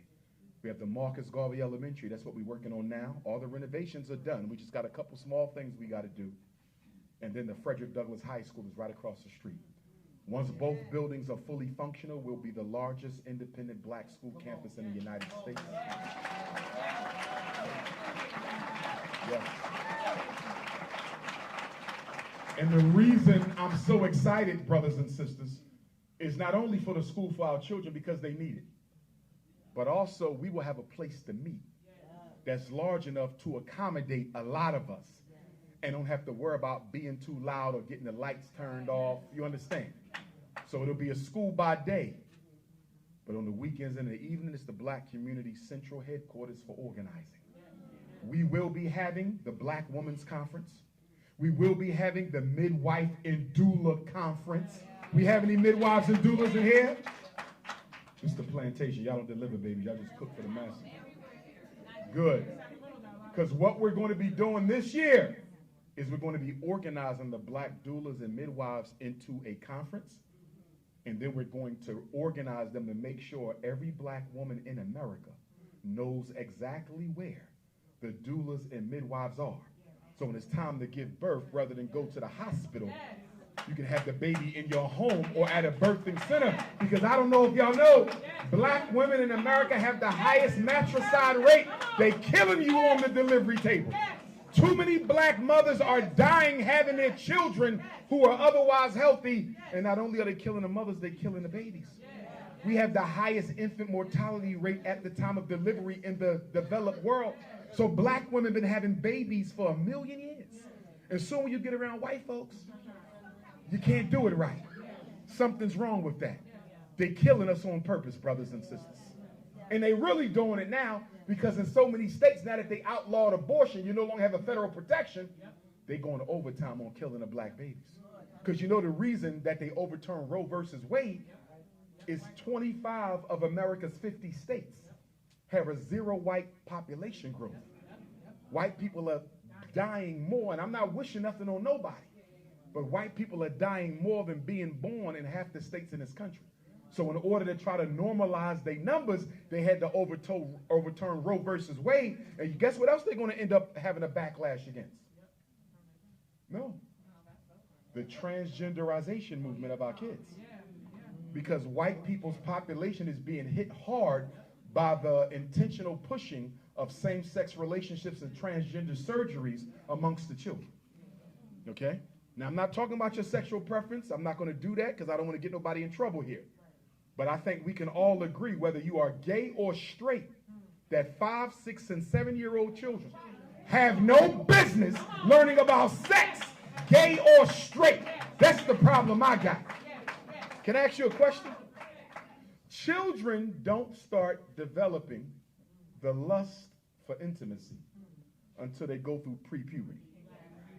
That's normally around 11, 12. So no kid is thinking about sex unless you put it in their head before their body starts preparing to create child. So if you don't go through puberty, pre-puberty, until 11, why are they telling 5-year-olds about gay sex? Why are they telling 6-year-olds about transgender science? This is not advocacy or protection. They are indoctrinating our children for black population extermination. Listen! Dwayne Wade's son. I'm not going to pick on my little brother because it ain't his fault. It ain't his fault. But here's my question for Dwayne.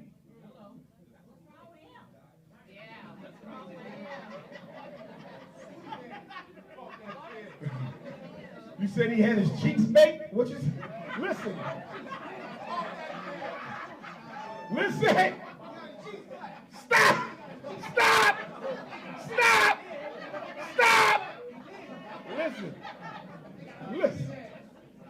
Listen.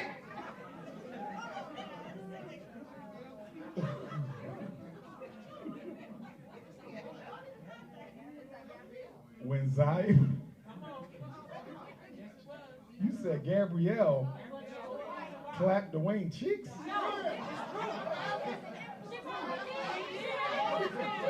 Shut up! Stop! We in the house! Listen, y'all gonna all end up in the field, y'all don't stop. Listen, I agree. She having fun with it. Don't even realize. Here's the point. When that boy turns 25, he goes through a spiritual epiphany. He says, you know what? I want to go back to being a man. This ain't what You know what the problem is? When he laid on the surgical table to get the sexual reassignment surgery, they took his testicles. I need y'all to know this. They don't tuck them away. They remove them. So when Zaire decides he wants to have children, he won't be able to. Same thing with your daughter. And y'all need to know this in California because you're the only state right now that has legalized sexual reassignment surgery under 18. So you can get your child neutered and clipped in California before their 18th birthday. Make sure you tell your daughter, if you lay on that table and they take your ovaries, you cannot get them back. So can black people explain to me why we got black parents who are letting their children castrate themselves? And they're not even 18 years old. And we, listen, y'all need to find a vacant school in Sacramento. Okay, who's looking a lot? Master said we got to leave. Go back to the slave quarters. Listen. We need to find one of these empty school buildings in Sacramento so I can come help y'all open up a Frederick Douglass Marcus Garvey Sacramento campus. That's what we need. That's what we need, brothers and sisters. Because they are working on our children in overdrive. Have you seen the commercials? Yes. All the commercials are same sex or opposite race. All the shows, same sex, opposite race. There ain't no more Good Times. There ain't no more Jeffersons. Ain't no more Cosby shows. They not doing this for y'all.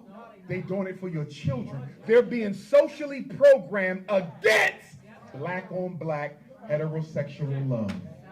America doesn't want to see any more black on black heterosexual love. And to that point, we got to stop arguing with each other. I'm sick and tired of black men and black women tearing each other down on YouTube. Damn YouTubians. Black man, I don't care how angry you get with the black woman.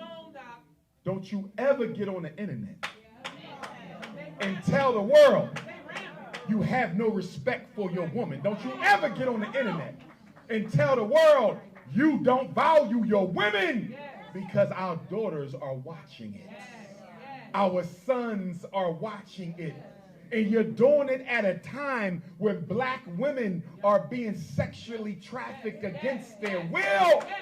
They are kidnapping our sisters and girls and selling them on the underground sex market. And guess what, y'all? Sex trafficking of black women and girls has quadrupled since COVID. And one of the biggest reasons why sex trafficking of black girls and women has quadrupled since COVID, is because of the FBI and CIA oversight of the illegal drug trade. A lot of the drug dealers ain't selling crack, they selling your child. Sex trafficking is the new drug. One black girl sexually trafficked for 12 months can yield a minimum of $250,000. 4 black girls, you're a millionaire. What if you got 400 of them tucked away somewhere in a tractor trailer in Sacramento? And by the way, California is the #1 sex trafficking state in the country and one of the top in the world. You better know where your daughter is right now. When your daughter leave your house, this is what you tell her. Give her a sheet of paper. I'm sorry, they gave me a note. I didn't look at it. Please walk over to the overflow room if you can. Right now? At the end. Okay. Somebody go tell the field slaves, Nat Turner need them in the house. It's time to get started.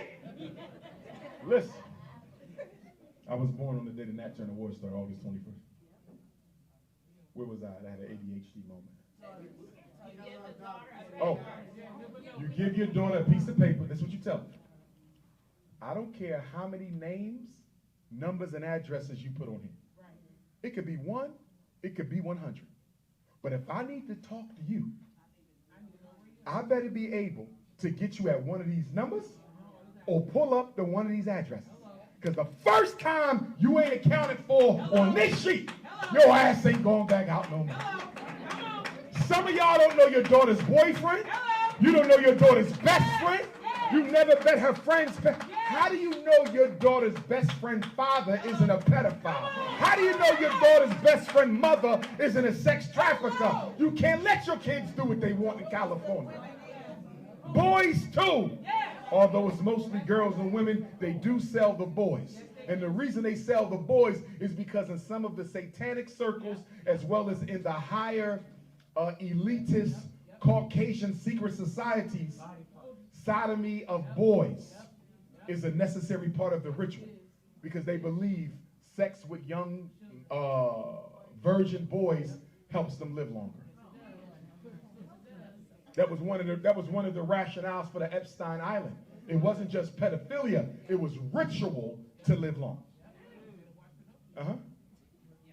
And you got 2 of the oldest presidential candidates of all time about to run again.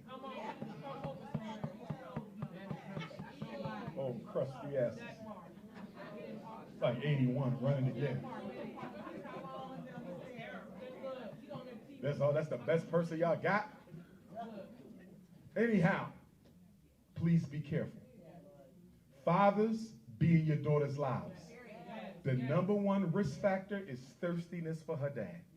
And guess what? The average age of a male sex trafficker is 26. The women, 25. Do you know what this means?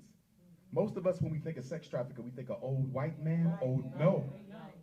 These are the boys your thirsty teenage daughter finds attractive. See that? She's 17, but she's dating 24. First, he's going to start with the marijuana. Then he's going to pop the pills. Then he's going to come with something harder. And one day she's going to wake up and she's going to be on a train somewhere or a ship headed to Dubai. And by the way, there is no sex trafficking of black girls without police involvement. You better believe there's police in Sacramento Police Department who are the lookouts. You better believe there's justices in your family court system who are feeding our children to the foster care center because they know they're going to end up on the street. You don't find it funny that the foster care systems in every state turn onto the street 16 and 17-year-old girls with nowhere to go, no high school diploma, no job, no family. So if you letting go 100 black girls out of foster care in Sacramento every year, what do you think going to become of them? They're going straight to the sex traffickers. The whole family court is involved in this, y'all. Yes. Listen, you really think you can move 500 girls across the United States and the FBI don't know? And they want black women for 3 reasons. Number 1, your sex. Cut it out. The African cookie. Everybody wants the African cookie. They want the butter almond cookie. They want the sweet brown sugar cookie. They want the caramel cookie. They want the lemonade cookie. They want the hot peanut butter cookie. They want the fudge cookie. They want the cinnamon cookie. They want the nutmeg cookie.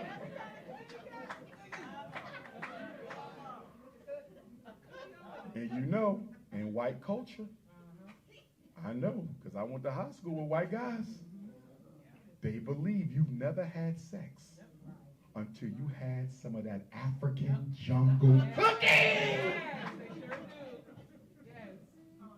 And some of you women think they in love with you. They just fetishizing you. You's nothing but a fetish. So they want our women and girls for the rumor, the myth. It ain't a myth, it's true. Right? But I never bunny hopped, so there's no comparison. Number 2, organs. Organs. They just found another black boy with all his organs missing out of his body. A lot of these black on black homicides are not black on black homicides. They're made to look like that. These are orchestrated hits for your kidneys and liver and spleen and heart. What is the one thing everybody needs to live that you cannot buy on Amazon or Walmart? Your organs. I don't care if you're worth $1 billion. If you need a heart, you can't buy one. I don't care if you're worth $1 billion. You need a kidney, you can't buy one. You need a spleen, you can't buy one. And guess who's involved in this organ harvesting thing? Unfortunately, our black funeral homes. When you take your loved ones to these black funeral homes in Sacramento, make sure you check that body well, because the black funeral homes are selling our loved ones' organs on the underground market. Yes! Yes! Yes, brothers and sisters. So some of y'all need to go to mortuary school and learn how to deal with the deceased. Okay? I was thinking about doing it, but then I said if one of them was a coon who I talked about, damn that, the horned coon! And what's the third reason they want the black woman? Because you have the mitochondrial DNA. The black woman has the Eve gene. You're the only woman on the planet Earth with the genetic material of all other human groups. And the Caucasian scientists want to isolate your mitochondrial DNA and see if he can surgically implant it in the Caucasian woman so she can do a better job reproducing herself. You are a research monkey for the government. And I'm going to tell you now, I hope ain't none of y'all got organ donor on your driver's license. I hope you ain't got organ donor on your driver's license. You telling them you can take me. If you want your organs to be donated, put it in your will. My organs can go to any revolutionary blacks, 0 coons, and anybody who owed me more than $100. Shut up! Put it in your will. I'm dead serious. I'm dead serious, y'all. And I hope y'all not taking the COVID shot.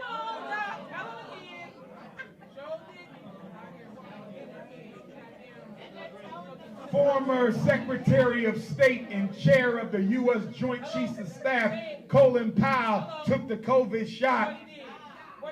He's an ancestor. Cicely Tyson, our great black female actor, took the COVID shot. She's an ancestor. Hank Aaron, the great black baseball player, took the COVID shot. He's an ancestor. DMX, the hip-hop artist, took the COVID shot. They tried to blame it on Dro. It was the COVID shot. Marvelous Marvin Hagler, middleweight champion of the world, took the COVID shot. He's an ancestor. And I'm only giving you the celebrities. I'm not giving you all the regular, everyday black folks. I just talked to a sister yesterday. She had a relative who took the COVID shot, came home and had a heart attack. I know somebody else who took the COVID shot, now they paralyzed from waist down. What's wrong with y'all? And then some of y'all got a nerve to go get the booster.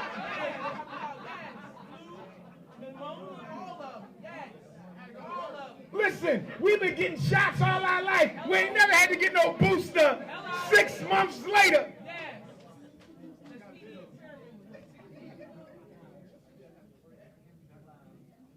And my elders, build up your immune system. Don't take the shot. And for my elders, 65 and older, there's another shot I want you to stay away from, the flu shot. The flu shot gets more toxic the older you get. And there is no long-term research that shows the flu shot saves anybody. And for those of you who go into Africa, don't take the international shots. One of the things we've observed in the Pan-Africanist community is when our elders take the yellow fever and the malaria and all them other shots to go to Africa, they expire soon after they come home. 5 years, maybe 10 years. Do not take the shot. Get a note from your doctor that says you are allergic to it. I'm not taking no more shots when I go to Africa. Damn that. I don't want to shoot. I don't shoot. Take a shot, nothing. Shot of with nothing.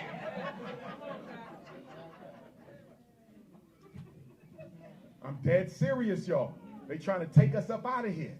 We got to be careful. We got to eat better, y'all. Exercise. Okay? We got a community garden in Sacramento?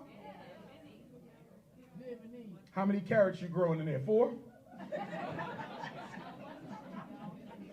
There ain't enough for 80 ounces of carrot juice if you don't get your ass in there and get some more carrots. But seriously, we need a community garden, y'all. Because guess what? Shamrock.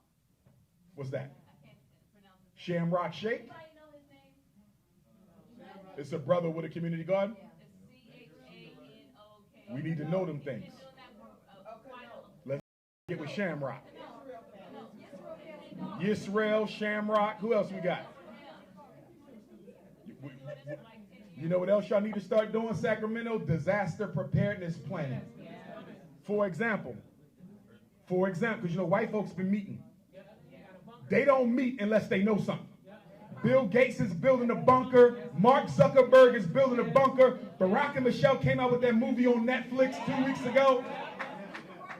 The Honorable Marcus Garvey said, be prepared. Let's get prepared. And if we're prepared, I got 3 questions for you. 3 questions. Where is, and I don't want you to answer this out loud, but the emergency food supply for Black Sacramento? Dry goods and non-perishable items, we should have a secret location that only a few people know. They could drop off all over the city, but it's a secret location only a handful of people know. That's what emergency food storage is. We're going to need that. Emergency food. Number 2, weapons defense and emergency medical care. You feel me?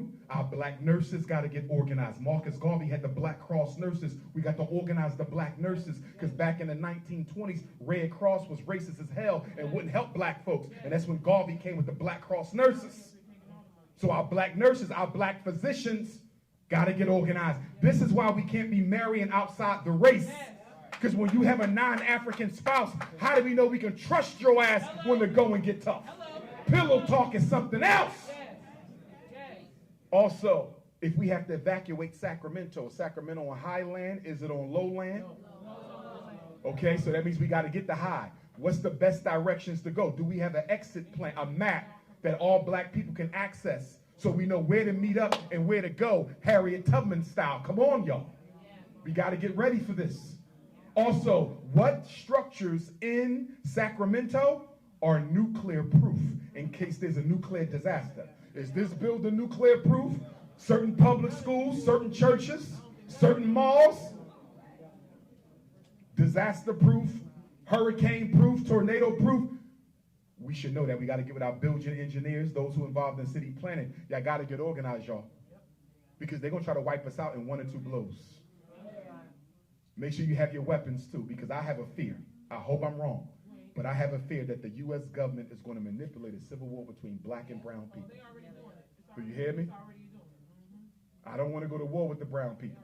but I think the government may try to manipulate something. I see it brewing in Chicago right now. I see it brewing. So make sure you armed up, not only for them, God forbid that never happened, but armed up in case you got to go to war with your oppressor. Okay, don't be giving up no guns. I don't know where we get into this give guns back for a box of donuts. The hell I'm giving them. You think the boys doing the shooting is giving their guns back? So you got decent law-abiding black folks giving their weapons up. Corner boys ain't giving up no damn weapons for a damn McDonald's coupon. Listen, you must not only have guns for yourself, you got to have guns for all the black folks who came out of prison who ain't allowed to have a gun. And also, for those of you who have a medical marijuana card, I need you to know that in most states, if you got a medical marijuana card, you cannot legally carry concealed. You know how I know? Because I went to buy another gun a few weeks ago, and a white guy came in there with a medical, I don't know how they found it, but they found it. It came up, and the guy said, you cannot buy a weapon. The white guy said, what you mean? He said, because you have a medical marijuana card. You are not allowed to have concealed carry. Yes. See that? And y'all out there smoking that damn weed. And I'm going to tell you something else, you weed heads. Listen. Listen. You think they legalized the weed to help you out? Listen. Did you know that most of the marijuana you're getting in America is synthetic marijuana made in China, sprayed with artificial cannabinoids? And check this out. I watched the documentary where they interviewed one of the largest marijuana distributors in the world. You know what he said? He said he would never smoke the new marijuana. He said the cannabinoids that they're spraying on the new marijuana is so toxic, it make an opioid look like candy. They are neurologically screwing us up through the synthetic marijuana. When you get some marijuana that smells extra strong, like too good to be true strong, it's the fake weed. And China is the #1 producer of it. Brothers, y'all better be careful because they messing you up neurologically. You ain't going to be able to reproduce. Sisters, that's the reason why a lot of y'all getting fibroids in addition to your perms and weaves that's also causing fibroids. And when I was in China, I learned that the weave and perm that they sell to black women is illegal to be sold in most Asian countries. Sisters, y'all going to have to go natural to save your life. You're dying to look like a bunny. Listen, in European culture, they believe a lot of hair is a standard of beauty. And that's okay for Caucasian women. That's their culture. They believe hair is a symbol of beauty, not in African culture. Hair was never tied to that. And one of the reasons long hair was not tied to beauty in Africa is because in most of our cultures, the skull is the shrine of the soul. And so when you go through your initiations regularly throughout life, you have to bald your head because you got to get the spiritual medicine to feed your soul. So black women in Africa never had a whole bunch of long hair because it has to get shaved off as you develop spiritually to your God self. So we never attached long hair with beauty because you often have to go bald in order to connect with the Most High. So sisters, y'all gonna have to one day, Q&A time. Sisters, y'all gonna have to one day cut it all off. Y'all need to have a bald head sister revolution. Every last one of you. You damn right. I said black power. I said black power. Bald your damn head, woman. Black power. You got a beautiful peanut head. Bald that damn head.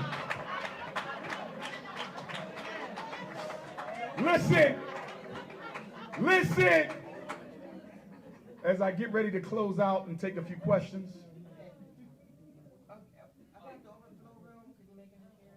Oh, yes, ma'am. Yes, I got you. In fact, I might start Q&A over there. Okay. Can they come in? Start here, nigga. How many people in the overflow room? How many people in the overflow room? There's a lot of people in there. More than y'all? There's always more slaves in the field than the house. You do know that. Listen. When I went to high school at the Scotland School for Veterans Children in Chambersburg, Pennsylvania, they told us how to cut hair, right? So I cut my own hair. One thing I learned about black women, when y'all start getting the bald spots and the ringworms, some of y'all got ringworms in here. Just you. Listen.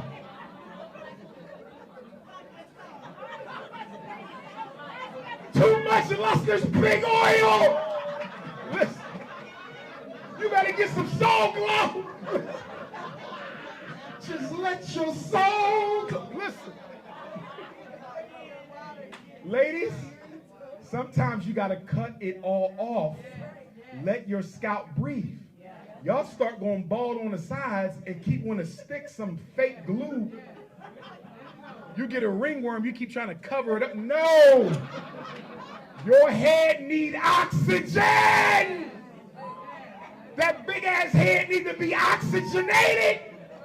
Cut, go bald! And listen, you know your hair, because it's a protection, the more you cut it off, the stronger it grows.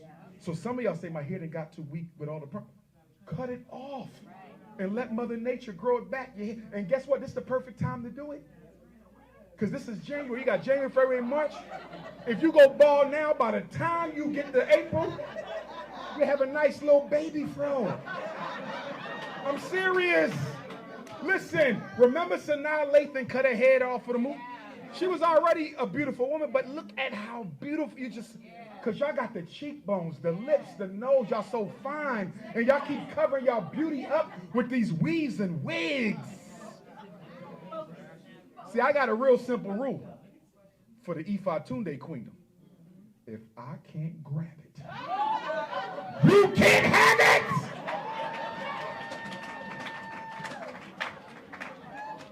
Some of you women, you make it hard to be a man with your hair.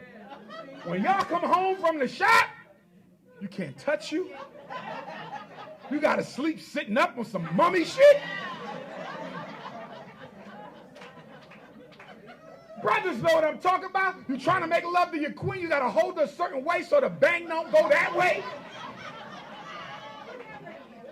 And I'm gonna tell you right now, when I get married, before I get married to my two queens,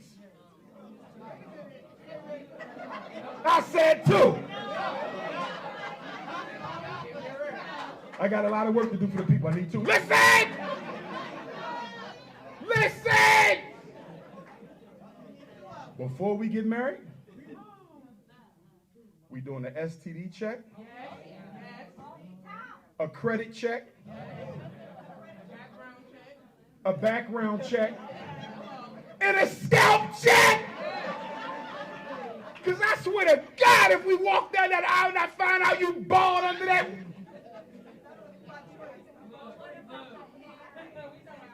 But brothers, this is what you do if your woman got, well, that's okay because you alopecia. I ain't going to get into Will and Jada. Stay with me, listen. Shut up, he's from Philly, shut up! Listen. Brothers, if your woman going bald, make her cut it all off. Let her know you with her through the baldness. Every night, massage her head.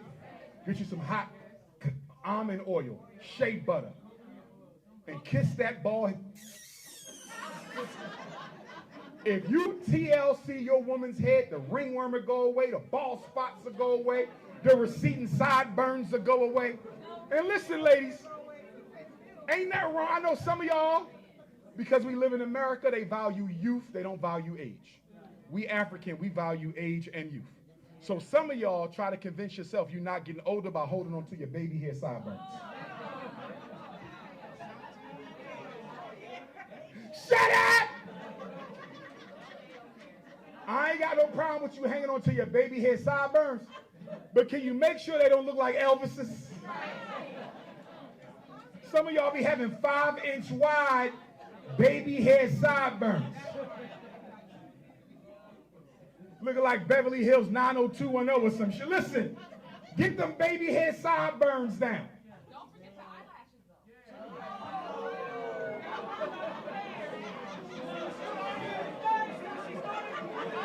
Shut up! Listen! Listen! Sacramento, listen! I got a question for the sister. windshield wipers on your eyes are attractive.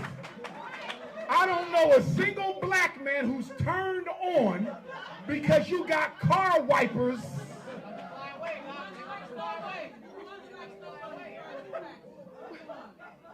Ladies, that does nothing for us. Damn. Now, for my tummy tuck sisters.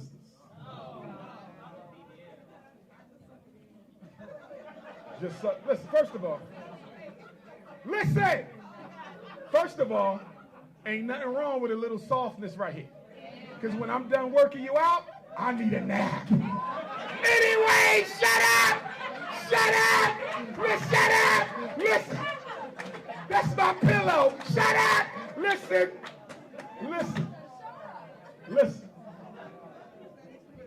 If she ain't got no body fat on her, I don't want her. All that muscle shit, slow that down a little bit. Ladies, some of y'all got 12, it's too hard looking. It's too hard. You got a big vein in your forehead.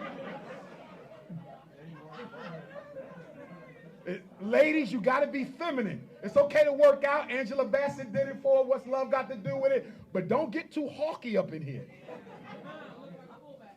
Looking like a fullback. You looking like beast mode. Listen. Shut up. Shut up. This is the house. This ain't the field. This the house. Listen.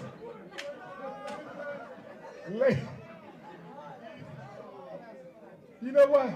Y'all might be film Negroes after all, but listen! Ladies, if you're going to get weight loss, remember this. Your body has to match your head.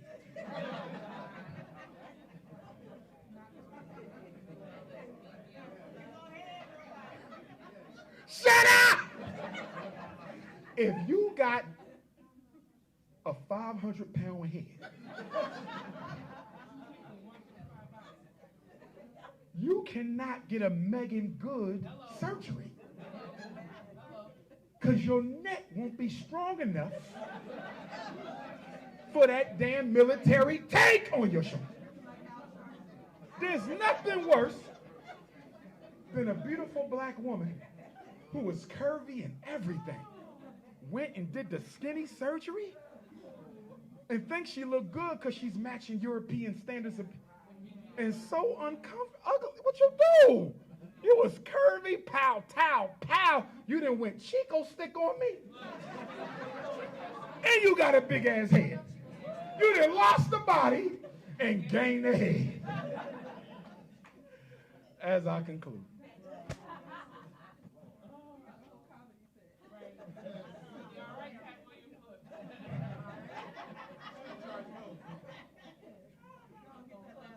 Tomorrow, I'm speaking in Antioch.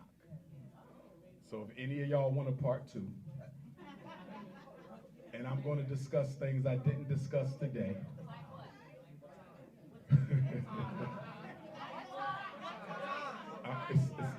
I'm going to give it to you right now.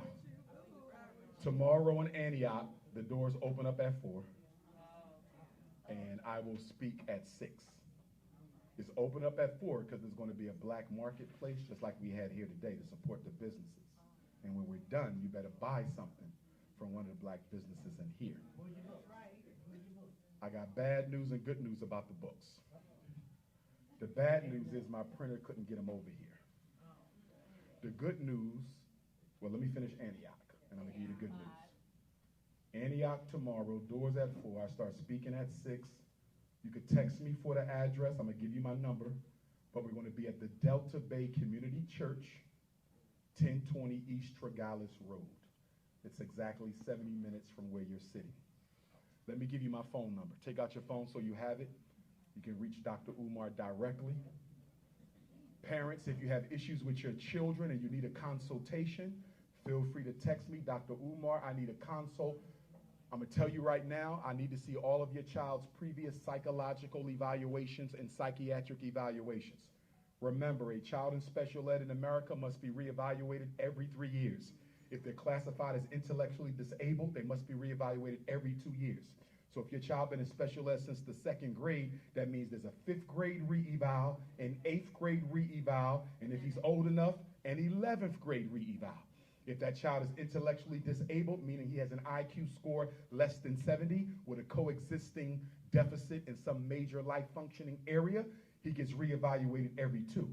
So if they classified your child as intellectually disabled, formerly known as mental retardation, in the 3rd, there's a 5th, a 7th, a 9th, and 11th. Do you have the evaluations? Because black parents keep poor paperwork and documentation, and that's why you don't win the due process suits against Sacramento City Unified School District and the other districts in Sacramento County. Okay, so if you don't have your child's paperwork, all you have to do is write a letter to the principal requesting a complete copy of your child's record.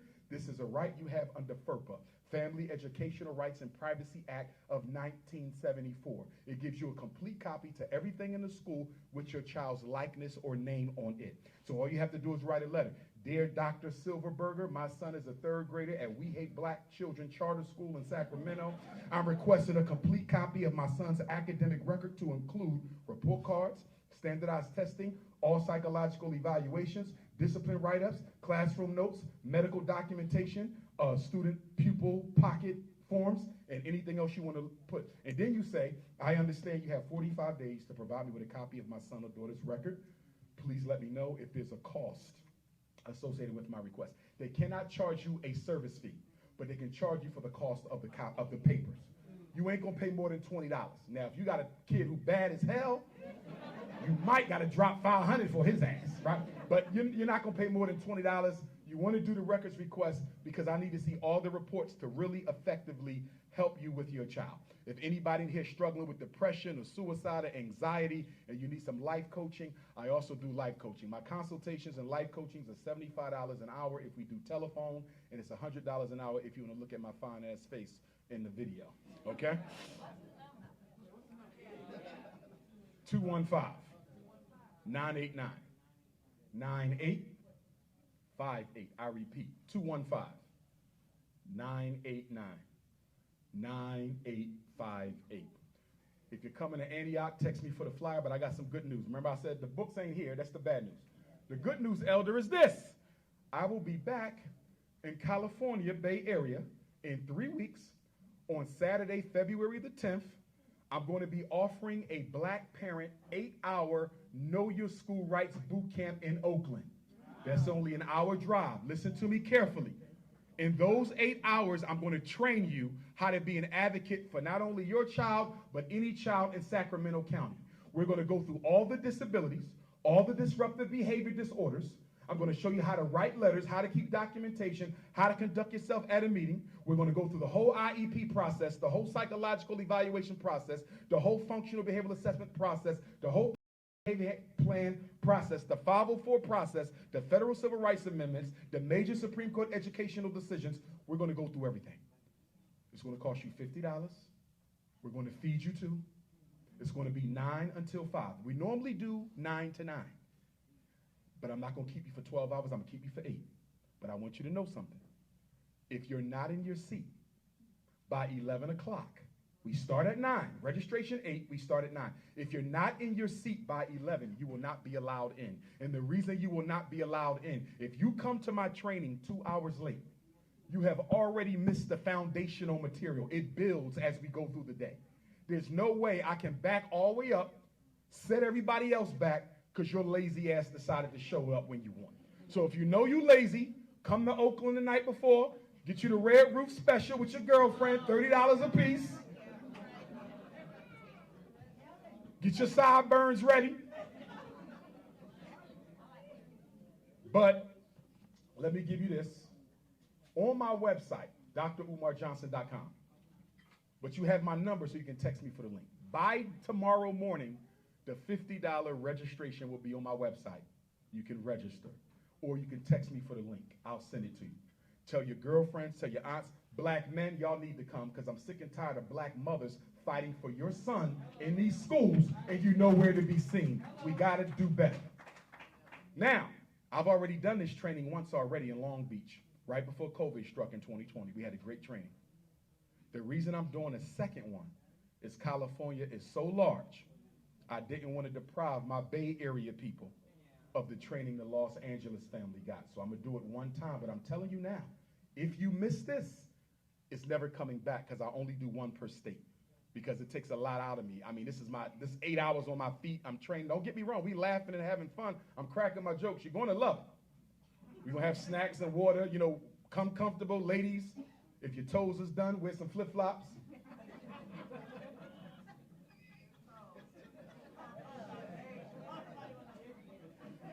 If you have children, I recommend you get a babysitter, only because if you got to tend to the baby, you might miss out on a lot of the information.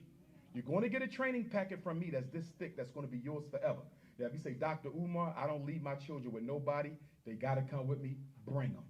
I just hope you can keep them under control, okay? Because I'm doing the training, not Raekwon.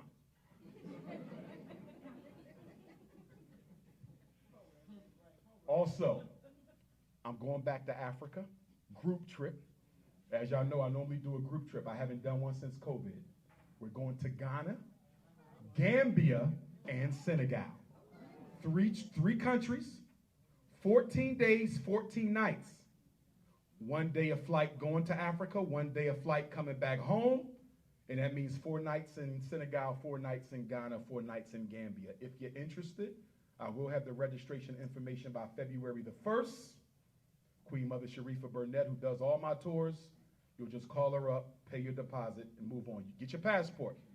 Brothers, if you owe child support, you will have to pay it off completely to get your passport. So please pay it off. Get your passport, get it expedited. Don't take all day if you want to go with me to Africa. The trip is going to cost about $4,500. I don't make anything from it. Queen Mother does, because that's her business. But it includes everything except your spending money. You're going to the Kente Cloth Museum, Wood Carving Museum, the Bead Factory, the Cape Coast Castle Slave Dungeon, Elmina Slave Dungeon, Asin Mansour Slave River, where they made our ancestors wash up before they put shea butter over their bodies to sell them. You're going to go through a traditional African naming ceremony. You're going to get a real African name, not the kind they give out at the public library in February. You're going to get a real name. If you do African clothing like me, the day we land, they're going to take all your measurements. You pick out the African clothes you want. The prices are excellent. Dashikis be like $20. I would have to pay $80 in the States. So ladies, you can get all your nice African clothes. Brothers, your dashiki, this come from Africa, I'm wearing right now. And when it's time to leave, the clothing designers will be back to give you your clothes. You can try it on, see if it fits, and we move on. You're going to have fun. You're going to love it. Boat rides, water rides, the waterfall. We're going to go to the monkey zoo where the monkeys climb all over you. Okay, they got white monkeys too. Wait. Thank you.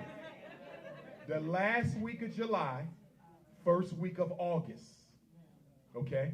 And I'm going to have the exact dates by February the 1st. But I'm hoping some of y'all come. We're probably going to leave from D.C. or New York City. So you will fly to D.C. or New York City the night before. Don't fly the same morning as we fly to Africa. We had somebody did that before, and her flight got delayed. You see that? Don't play. Come the night before. Okay? I'll be there the night before, too. No, so we can hang out. No! No! Stop! Now, let me close. My family came to America in 1701. A black man named Bailey, stolen from Nigeria. He was brought to Talbot County, Eastern Shore, Maryland, where he married Grandmom Selah, for whom my 12-year-old daughter is named. 1745, they had Grandmom Jenny. 1774, Grandmom Jenny gave birth to Grandma Betsy, the matriarch of our family. Grandma Betsy married Grandpa Isaac. She was a slave, but he was born free. They had 12 daughters. One daughter was named Harriet, and her younger sister, my 5 times great-grandmother, was named Young Betsy. These 2 sisters, Harriet and Betsy, were raped by Aaron Anthony, the white man who owned our family in Talbot County, Eastern Shore, Maryland. As a result of the rape, on February the 14th of 1818, Aunt Harriet gave birth to the greatest black leader in American history. His name was Frederick Augustus Washington Bailey. At the age of 20, Cousin Fred ran away from Baltimore through FDMG, Wilmington, Delaware, up to Philly, on to New York. He was reunited with his queen, Anna Marie Douglas. They got married, and he changed his name from Fred Bailey to Fred Douglass to hide his identity on the fugitive slave trail. The very next year, in 1819, his half-brother and first cousin, my 4 times great-grandfather, Stephen Henry Bailey, was born. Frederick and Stephen were brothers because the slave master was their dad, but they were also cousins because the slave master raped both sisters. Grandpop Stephen married Grandmom Caroline. She didn't learn how to read until 1909, the year the NAACP was founded. On November the 14th, 1841, 10 years after the Nat Turner War, they gave birth to my 3 times great-grandfather, George Washington Bailey. He became the first black public school teacher in Talbot County, Eastern Shore, Maryland. Grandpop George married Grandmom Annie, who happened to be the niece of Bishop Alexander Wayman, the 7th bishop after Richard Allen in the African Methodist Episcopal Church. Grandpop George and Grandmom Annie had Grandmom Caroline. She relocated to Philadelphia. She had Grandma Vivian. Grandma Vivian married a Spanish-speaking Cuban immigrant, my great-grandfather Cicero from Cuba, who I met on his deathbed before he joined the ancestors. In 18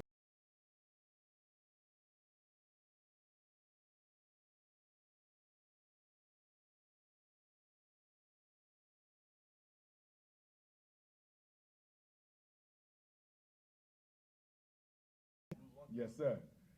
That's the story about the sons of Frederick Douglass. My grandfather, Stephen, and his son, my grandfather, George, 4th grade and 3rd grade, fought in the U.S. Colored Troops of Maryland in the 9th and the 19th Regiment. On June 19, 1865, when General Gordon Granger read Special Order Number 3 in Texas, emancipating all previously held in bondage Africans, my grandfather, George, was there. So let nobody tell you that Abraham Lincoln freed the slaves. The slaves freed Abraham Lincoln. Brothers and sisters, Frederick Douglass said, if there is no struggle, there is no progress. Those who profess the faith of freedom and deprecate agitation are like men who want crops without plowing up the ground. They want the rain but can't stand the thunder or the lightning. They want the ocean, but they're scared of the awful roar of the water.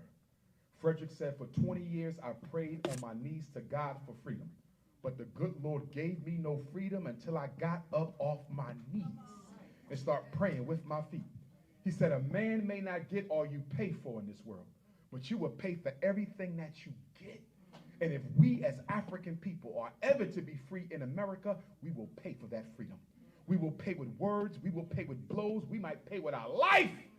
He said, if a man has the means of fighting for himself, but is not willing to do it, he isn't worth being fought for by another, because he does not value freedom enough for himself and will not value it for you. He said, until the black man is ready to stand on his own 2 feet, leave him on the ground. Because if you put him on his feet, he's going to fall back on it anyway. Power concedes nothing without a demand. It never did, and it never will.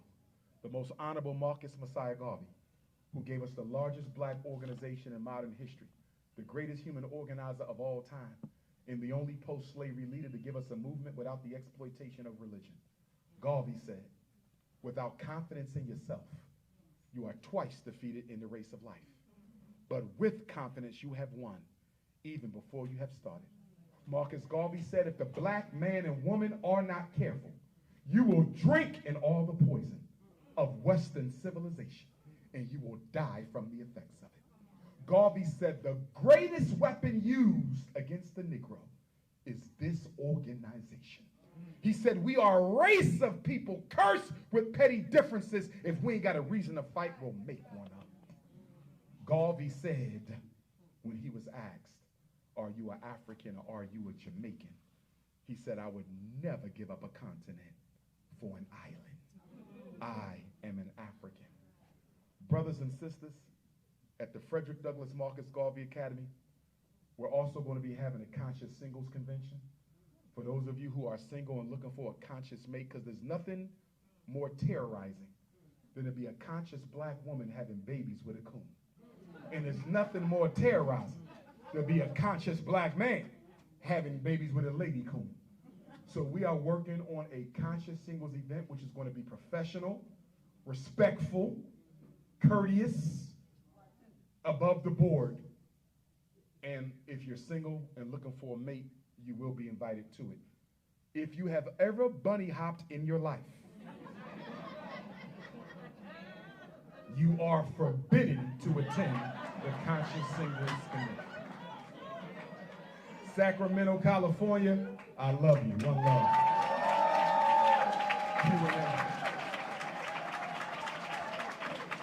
So what we want to do now, and I don't know if someone want to go around with the second microphone. We want to do some Q&A. And for those of you who want to take a photo after the Q&A, hang around as long as necessary so everybody get their photo. You have my number, so please text the photo to me. If you have a question, raise your hand. I'm going to give you a number. Don't forget your number. Sister in the all black, you are 1. My brother in the tan, you are 2. Brother in the red, you are 3. Queen right here, you are 4. Queen mother, you are 5. Brother, is that, who hand up? That's the brother in the green? Brother in the green, you 6. And I, oh, elder, you 7. I'm going to cut it at 7. I'm going to cut it at 7. Hold on. Let's see where we are at 7. If we get some questions and not speeches, we should be able to do some more hands. Don't forget your number. Queen.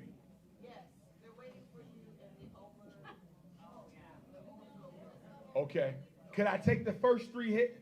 Well, wait a minute. That means they got questions over there. So let me ask you this. Can I do these 7 and go do another 7 over there? Or? Yes, ma'am. I'm going to do 7, then straight to that room. So let's do it. It's not fair. Why y'all say that?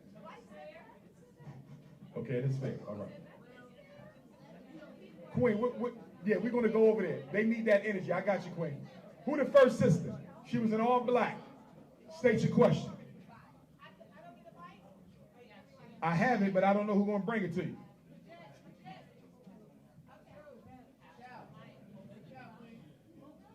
Pass the mic. Pass the mic. Pass the mic. Talk to me. I just want to say thank you for tonight. Thank you. I have a couple of things that I want to ask you if you would start working on or talking about more. Go right ahead. Is you talk about the economic imbalance for Yes. us as a community, right? Yes, ma'am. But we need to teach each other about the importance of purchasing property. I know we're losing the property, but we also need to talk about buying it. I own property and I get calls all the time about trying to buy my property from me. I mean, it's like harassment, right? Yes. So a lot of our people are being harassed and they're not really educated on, like you talked about, how important it is to keep the property, and rather than sell it, take a loan on the property so that you can level up and buy the next property.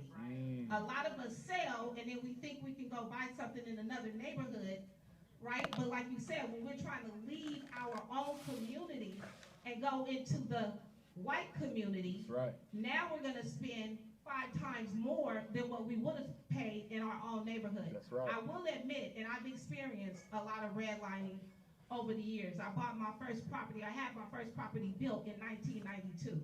Okay? So at that time, I was a young woman. They were trying to convince me that I needed to get a variable loan as opposed to a fixed loan. And I'm not going to go too far into this. But what I want to say is a lot of gentrification is because they make it difficult for us to get a loan to take money out so that we could actually afford to add and fix our property up. And now the property is worth more. But when they come to our neighborhood, they get the loan, they fix the property, and that property that was worth $200,000 is now worth $600,000. Yep. They get $400,000 in equity. So we need more conversation about the value of equity and about the value of buying property as opposed to worrying about losing it. So can you talk more about that? I think you said it all. No. And I agree with every word of it. You feel me? You said it all, and I agree with every word of it. Great point. Great point. And I just want you to do, because I look at your YouTube all the time. I don't have a YouTube. You mean the Pirates YouTube? Well, you're on there. Right, but Pan-Africanness and... I don't know who those fake people are using my name. I don't have a your YouTube. face, Dr. Umar. No, Yes. I watch you all the time. yes, but what I'm telling you, it's not my page. In other words, somebody here is videotaping, and they're going to upload it to YouTube, which is fine. Okay. My problem is they misrepresent themselves as me, so people think Prince of Pan-Africanism and King Kong Consciousness are my pages, and they're not. I thought it was. I don't have a YouTube page. What? I'm too Okay. busy organizing for YouTube. Wow. Well, the last thing I'll say is, can you do more jokes about black men as opposed to always joking about the black men? Okay. That part. And help us to be. You know why I can pick with my sisters? You know why? I can pick with the brothers too. But the reason I pick with the sisters is not only I know they can take it, but they know I genuinely love them. Because I help them say their kids every day. You feel me? So it's all love. But I'm going to get a few more brother jokes in there. Who my number two? All right.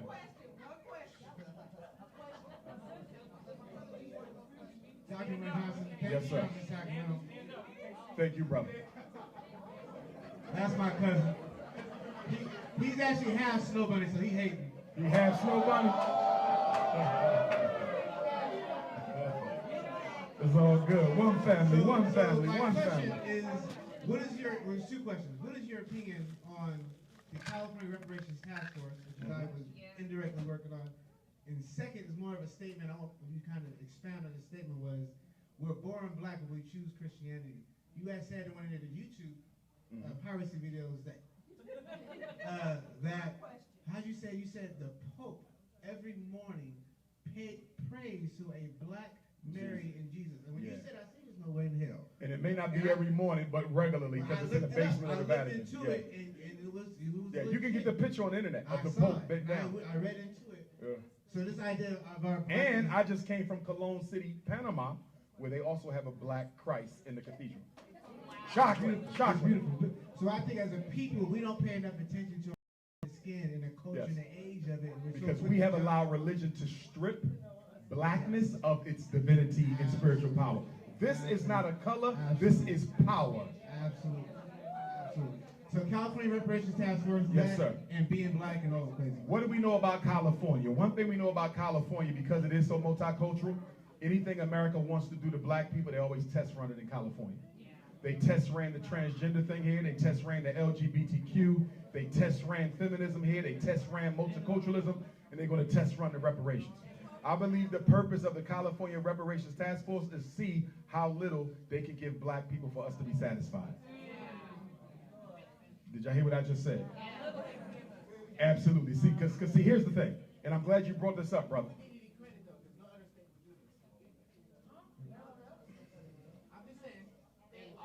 Be careful with credit for something that you know is being done to hurt you versus benefit you. But on the issue of reparations, I support reparations. Pan-Africanists created reparations. We started the movement. My problem with reparations is I don't like the current narrative coming from us. I see black people too concerned about a cash payout. Sacramento, listen to me. A cash payout is a trap. And the reason it's a trap is the American dollar has no mineral equivalent or value. It was taken off the gold standard years ago. If we let them pay us in cash, they can cut the value of that money in half overnight through inflation. Do y'all understand what I'm saying? So they're hoping we're okay with a paper money payout for the worst crime in human history. I'm not. This is what we need to be doing. Now, I'm not going to say take cash off the list, because I know Negroes are money hungry. So you can still have it on there, but it shouldn't be at the top. If money is at the top of your reparations list, then your reparation package ain't shit. Are y'all following me? That should not be number one. Now, some things that should be on our reparations list, number one, land. In particular, the tens of thousands of acres that were stolen from our ancestors from 1865 to 1965, including in California. You understand me? And now that black people are suffering from gentrification and homelessness to the extent that we are, the black California homeless rate is twice as high as your rate in the overall population. Your unemployment rate is also more than twice as high as your population or percentage of the overall population. So we need to put together a serious research team, real estate research, to find all the land that was illegally stolen from black folks, because we need that land at this time. A reparations package without a return to the land is frivolous. Number two, black music. A serious reparations package, nobody can sell, produce, publish, market, or perform black music but us. And the reason that's so important is black music is one of America's top exports. Did y'all hear what I'm telling y'all? Do y'all hear what I'm telling y'all? So that means we get Michael Jackson music, Prince music, all the oldies, Tupac music, Biggie music, all black music stays with black people. If we owned our music, we could build a black Wall Street wherever we look. Next thing, black inventions. We invented half the things America uses, from this microphone to them lights right there. We should get a permanent patent, and anybody who wants to use anything we invented got to pay us before they touch it. In addition to that, black people primarily occupy 10 states. 60% of us are in 10 states. California is one. Michigan is one. Virginia is one. Texas is one. Florida is one. Maryland is one. In every one of the 10 states that make up 60% of the black population in America is a seaboarding state. I strongly recommend that we demand that the major port comes under our authority. Anytime somebody brings something in, we get paid. Anytime somebody flows something out, we get paid. And more importantly, we get to inspect what's coming in and coming out to make sure they're not trying to poison or kill us. You understand? Now, I got other things on my reparations list. The problem is nothing I've said am I hearing anybody talk about in these reparations. And I'm going to go somewhere else with you. Stay with me. I'm here. Tell them to call me. They're not going to do that because I don't bunny hop. But listen. Stay with me. They are hand-picking gatekeepers all across the country for these reparations task force to make sure no serious concessions are made. America has about 10 natural resources that she sells.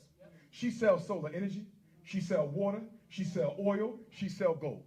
We should get a 25% cut of everything America sells perpetually. See, the reason why we can't settle for money is because money runs out. Money runs out, but the benefit of our slavery to this country will never expire. So whatever you get in exchange for the worst crime in human history should likewise be something that never runs out. If it can run out, it should not be on the reparations list. I want to go one more. And then the next question. Yes, Queen Mother. Here's the other thing too. Whatever our percentage of in this country, whether it's 12%, 17%, the government has to build the necessary major institutions in our community and turn them over to us and we run them. No more white bureaucracy in predominantly black cities. Are y'all following me? No more white bureaucracy in predominantly black cities. And I'm going to go here. Why are we not talking more about the psychological cost of slavery? Do you realize that people win more in court for psychological damage than anything they owe you for some unpaid plantation labor? Because every problem we got, from the bunny hopping to the unemployment to the black on black crime, can be traced to psychological damage. And I'm not hearing enough being discussed. And I'm going to go one more. In addition to the government reparations package, the European Jews of America owe us a reparations package. Who built the slave ships? Who financed the slave ships? Who started the insurance company to insure our ancestors? And nobody's calling them out. So you want people to cry for your Holocaust, but you participated in mine, and ain't nobody holding them accountable for what they did. In addition to that, the white corporations that got their start in slavery. Did you know Brooks Brothers Suits started out making slave dungarees on a plantation? Did you know Bank of America started out as a holding center for the slave profits? So we not only got the government, we got the European Jewish establishment, we got all these white corporations. I don't want us to leave nobody out of this equation, y'all. But the problem is that you got these thirsty social media opportunists who jumping on to get a name for themselves, and they not thinking deep enough or visionary enough about what we are entitled to. I want to say this. We got to create the generational wealth, Queen Mother. But I want to say this, y'all. Although reparations is important, we entitled to it. Let's not make it an excuse for why we do nothing now. We cannot afford to sit around while they give Sacramento to the migrants and the gentrifiers and wait for reparations. That is a damn trap. A $2 trillion people don't need to wait on reparations. We're fighting for reparations because we're entitled to it. But we're not waiting until we get it, because if you do that, the government controls your timeline on repair. And we can't afford to do that. Let us get busy now. I don't know if we had a sign-up sheet in here today. We need one. But no matter what, y'all all have my number. So if you ever want me to contact you when I'm coming back to California, just text me your name. If we take a picture, text me the picture. But just text me your name, Sacramento, and every time I come to California, whether it's northern or southern, you'll know when I'm here. Okay? Great question. Johnson. Did he? Was someone from? No. Did you? It ain't you. Are you still in somebody's place, my brother? Oh, no, she couldn't stand next to him, brother. Okay, I got you, King. I got you, King. Go ahead. Wait a minute. We up to 4, right? Who's 3? Who's 3? Go ahead, King. The sister said y'all giving out speeches. She said that was a whole valedictorian address. Go ahead, my brother. Well, I definitely have something on my heart. My name is Reginald Castex. I'm a Sacramento native. I wanted to first elaborate on the comment made by my elder over here with the jokes towards the women. I think it's more of a focus on the women because you guys control us emotionally as men in the community, and so if you guys understand the power that you guys hold over us as men in the community, then you could then be able to understand the road that you need to travel down in order to correct the men in the community. You have the power to do that. And so that's what that's all about. It's just a little bit of black love. Ain't nothing wrong with no black love. Hey, we are not going to have a meltdown on gender in here. One people, unity, unity. All that was understanding. No trauma responses. Okay, was that it, King? And then no, and I also have a question. I am the only melanated chemistry major at Sacramento City College. Oh man, powerful, and, brother. Yes, sir. We have a BSU unit over there called the Moser unit. Powerful. And we are in talks of going to Africa this, I believe, June. Okay. And what they were saying was they was telling me to go and get my credentials to be able to travel. Passport, yes. And so in order to get the passport or to be able to travel to these different countries, you have to have a mandated COVID shot. But then you No, said, sir. No, you don't. You said you could go I to just the came doctor. from Africa. You said you could go to the doctor. Can you give us like a few? Remember, COVID is a white man's requirement. A lot of African countries some do require COVID. Because Ghana does. I went to Ghana. I don't have a COVID shot. I haven't been to Ghana since 2019, so I can't say. But I just came from Ethiopia. I just came from South Africa. I didn't need the COVID shot. Okay, so can you give me like a few pointers on how on a way to approach the doctors? Because Well, this is what you do. well, I could text him, but somebody else in here might be wondering what he got to say about that too. You know what I mean? Well, the thing is you go to the embassy website of the country you're going to be visiting. Okay. They have the requirements for entry, including the shots. But what I'm saying is you can get your doctor to give you an exemption letter that you show to customs when you land. And so what type of excuse do you give your doctor? The Because they're trying to doctor get and you will exemption take letters care of it. down. You're not listening to me. The doctor will give you a letter. Do you understand what I'm telling you? Yes. Okay. No reason needed. Okay.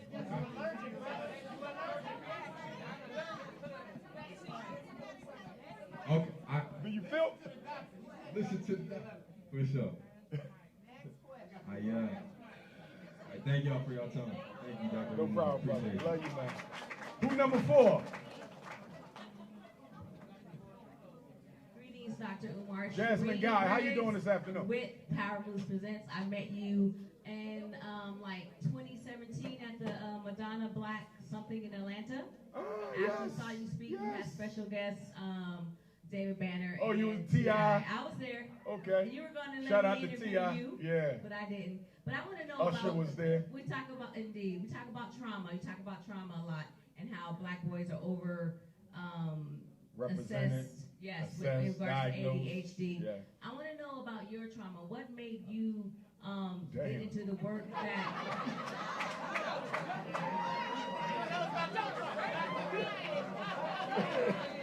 Damn. Go ahead, Queen. Strong black woman. Strong black woman. Strong black. I'm very curious in the some of the trauma that you may have gone through as a youngster, and like what motivated you, because we all know that our childhood kind of makes us who we are today. Okay, great. But give me something that happened in your life that made you who you are today. What childhood, like anything that helped shape you to be who you are today? Great question. What had happened? Great question. We were living in North Carolina. My father was in the Marine Corps. I'm the oldest boy of 5 boys. My mom had 7, father got 9, 11 of us all together. I didn't have an older brother, right? So I said, I'm gonna be the older brother that other children could talk to if they ain't got nobody to speak with. That was my motivation. So at 9, I knew I wanted to be a clinical psychologist. Now, one day, me and my mother looking out the window in Jacksonville, Florida, and we see something that looks like a flying saucer, like alien shit, right? That very same day, a couple hours later, maybe 2 hours, I'm laying in my bed. I'm still awoke. I didn't fall asleep yet. And something walked into my room, shaped just like a man, of pure light, and punched me in my face as hard as possible. But it didn't feel like it was being done to hurt me, although it hurt. I believe that whatever that was, it might have put something in me to do some of what I'm doing now. When my parents divorced, I get back to Philly. The elementary school that I attended just so happened to have a Black history class. Now, the school district of Philadelphia did not have mandatory Black history at that time. But that white principal and that Black vice principal gave us Black history. That was my introduction into consciousness, 4th and 5th grade. That was also my introduction into public speaking, because there was a Black History Month public speaking contest. I entered that, won first place both years, and I never shut up since. Wow. 6th grade, my father takes me to Baltimore, Maryland. We walk in the back of a church, and I see all this Frederick Douglass memorabilia, his clothes, his hat, his Bible. I said, why is all this Frederick Douglass stuff here at the family reunion? And my father said, because you're related to him. So before I left elementary school, I knew I wanted to be a psychologist. I was already into Black consciousness. I was already public speaking, and I knew I was related to Frederick Douglass. So my life was already chosen. Yeah, indeed. I believe Now, that for me as well. Let me go a step further. Like my purpose. Yeah. Yes, ma'am. So the Marcus Garvey International Headquarters is 4 blocks away from that school. My mother bought my sneakers from the sneaker store right next to the Garvey building my whole life, but we never knew that was Garvey. When I graduated undergrad, they painted red, black, and green. That's when I finally realized what it was. I joined it, I never left. Now, when I come back to Philadelphia after grad school, get my first master's in school psychology, I'm working with the Garvey movement. I resigned in 2005 because there was some petty stuff going on. The same year I resigned, I go to Africa for the first time. Ethiopia, South Africa, Nigeria, Senegal. So when I get to Senegal, it's the last week of July 2005, 19 years ago. I go into the female slave dungeon. Having been raised Muslim, we didn't really deal with the ancestors, didn't know nothing about no libation, so I said, I'm going to try it today. So I get down on my knees in the female slave dungeon in Goree Island, and I pour libation. And I basically ask the ancestors to give me the power to go back to help heal, fight, and free my people. I get back to my hotel room the same day. I call my mother, let her know I was safe. I go back to the hotel room. The sun's still up, but it's starting to set. I'm wide awake. I'm sitting on my bed. The room starts spinning. I start hearing chains, whips, screams, animals. It lasts the whole night. And then when it got dark, something started tapping me in my third eye really hard through the night. Then something started pushing me. 2 hands, but I have no roommate. It's just me. I'm ready to pee on myself because it's not a dream. I'm wide awake and I'm scared to run out. So anyway, the next morning I'm walking through the village because I stayed in Peking, Senegal. I'm talking to the Senegalese brothers, telling them what just happened to me last night. They said, don't worry about it. That's your ancestors visiting you. That often happens when y'all come home. So when I get back to America, I'm starting to look into African spirituality because what just happened to me in Senegal can't be explained by no religion. Something deeper than that. When I get back to America, I start experiencing coincidences. I'll think of somebody, I'll see him, my phone will ring, I know who it is. I'll need something, I'll turn the corner and it's there. I mean, just crazy coincidence. Like good karma. So finally, I go to the Oyotuji African Village, November the 19th of 2011. I get a spiritual divination from Chief of Lifetime. He's an ancestor now. And he's the one who confirmed. He said, your ancestors were actually celebrating your return to Africa. It was nothing negative at all. And they came back with you over the water. And they're here now walking. And so on September 18, 2010, when I go and do that Chicago interview, and then 5 weeks later, I go to Harlem for my first public lecture, October 30th, 2010. That's what blew me up. I was just doing my local thing.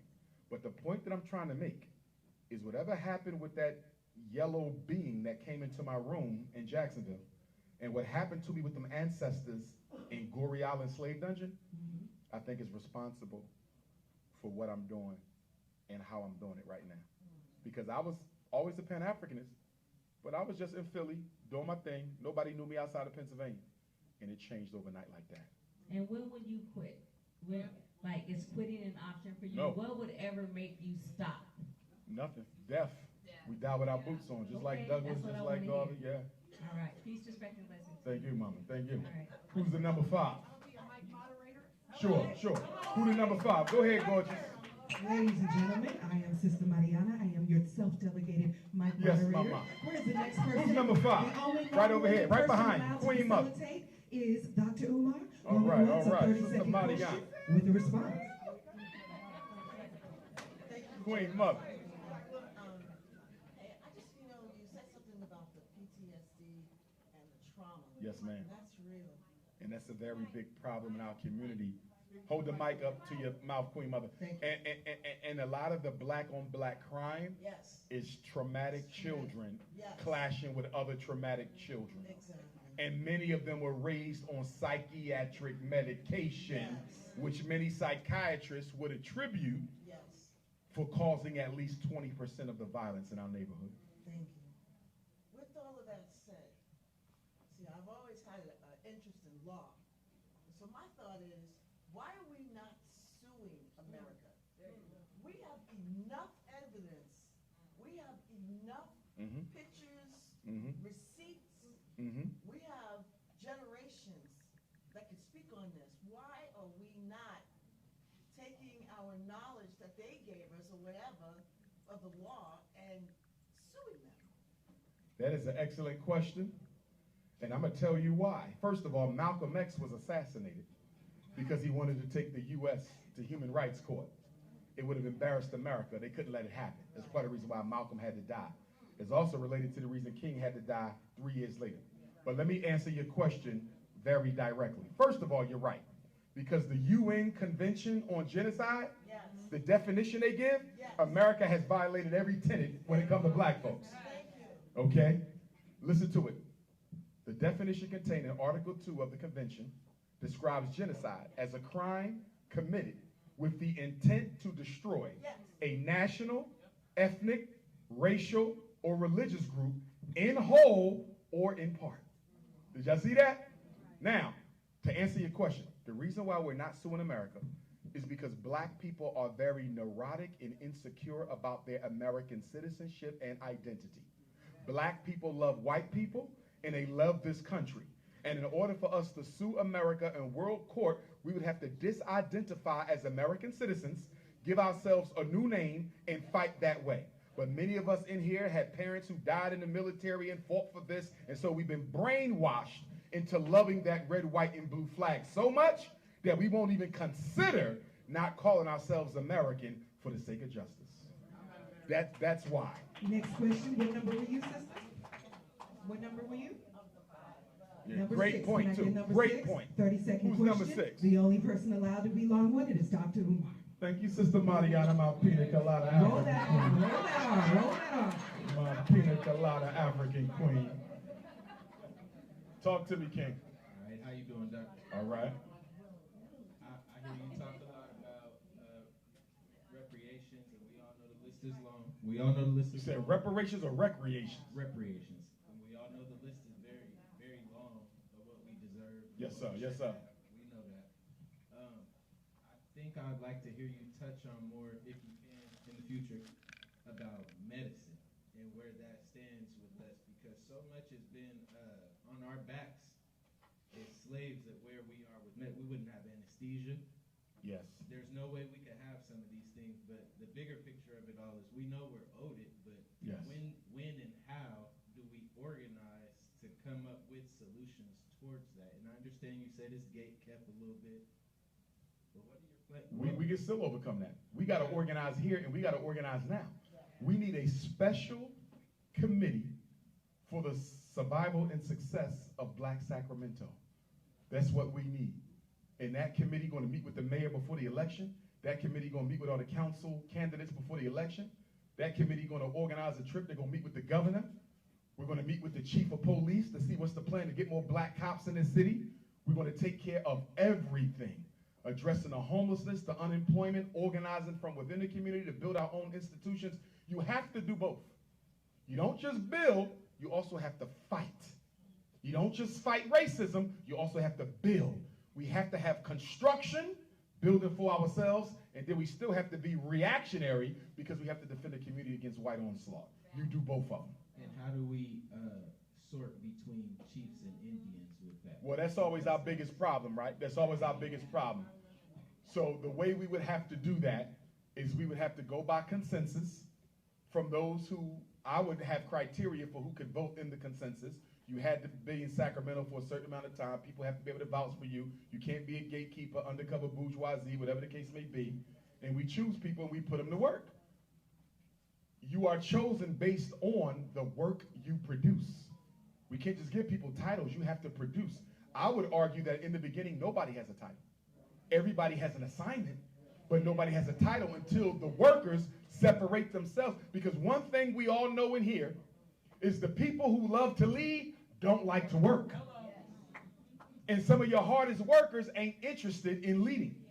But we have to make them do it, because if you're a worker, you're going to have to assume that leadership position.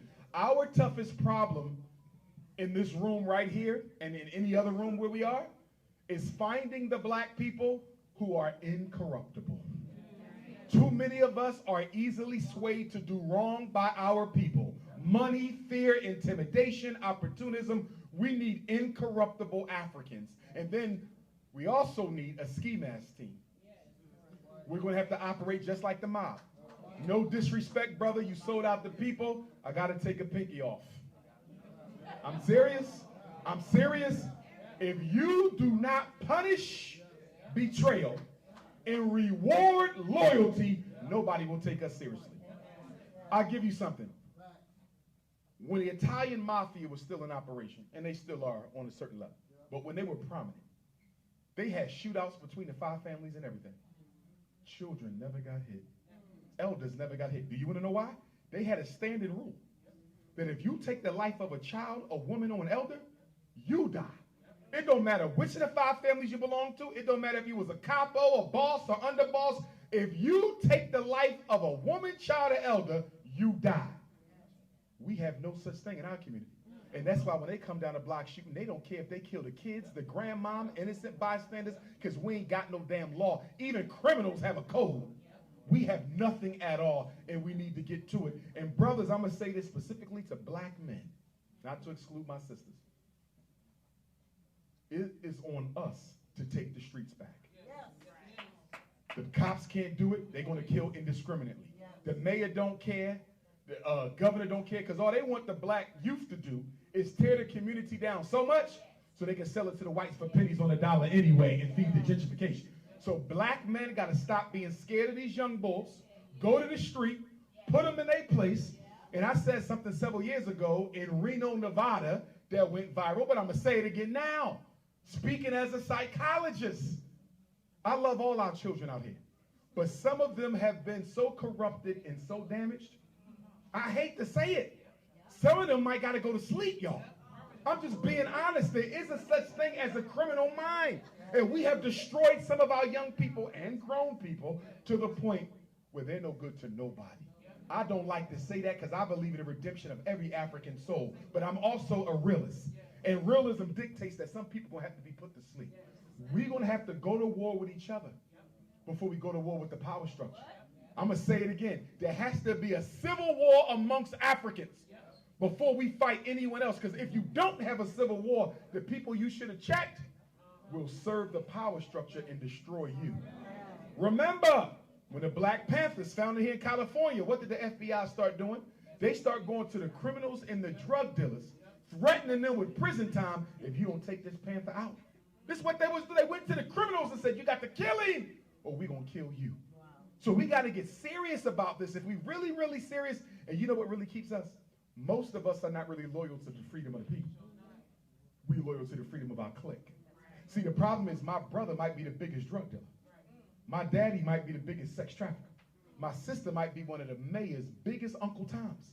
But I'm not going to expose my sister for the people. I'm not going to expose my nephew for the people. Most of you in here got a relative or friend who is selling this community out, but you ain't going to say a word about it because of a personal relationship. And that's the problem. We are not yet ready to put the people first. And until we do not win. Shit, come on, dog. Elder. I've been listening to you for some years. I've been listening to you for some years now. Even when you started your first school, everybody had disbelief in you doing what you're supposed to be doing. And I know that you're a spiritual man just like I am. I talked to you once before, telling you that I'm a Leo as well. I have a program. You mentioned about your programs that you're trying to start for us with our young youth being able to use their hands. Yes, sir. Well, I got a program. I got here 2 hours earlier so I can just be able to talk to you. Yes, sir. I got a program in my hands of training our young inner city youth the skills and drywall taping construction. Powerful. Yes, sir.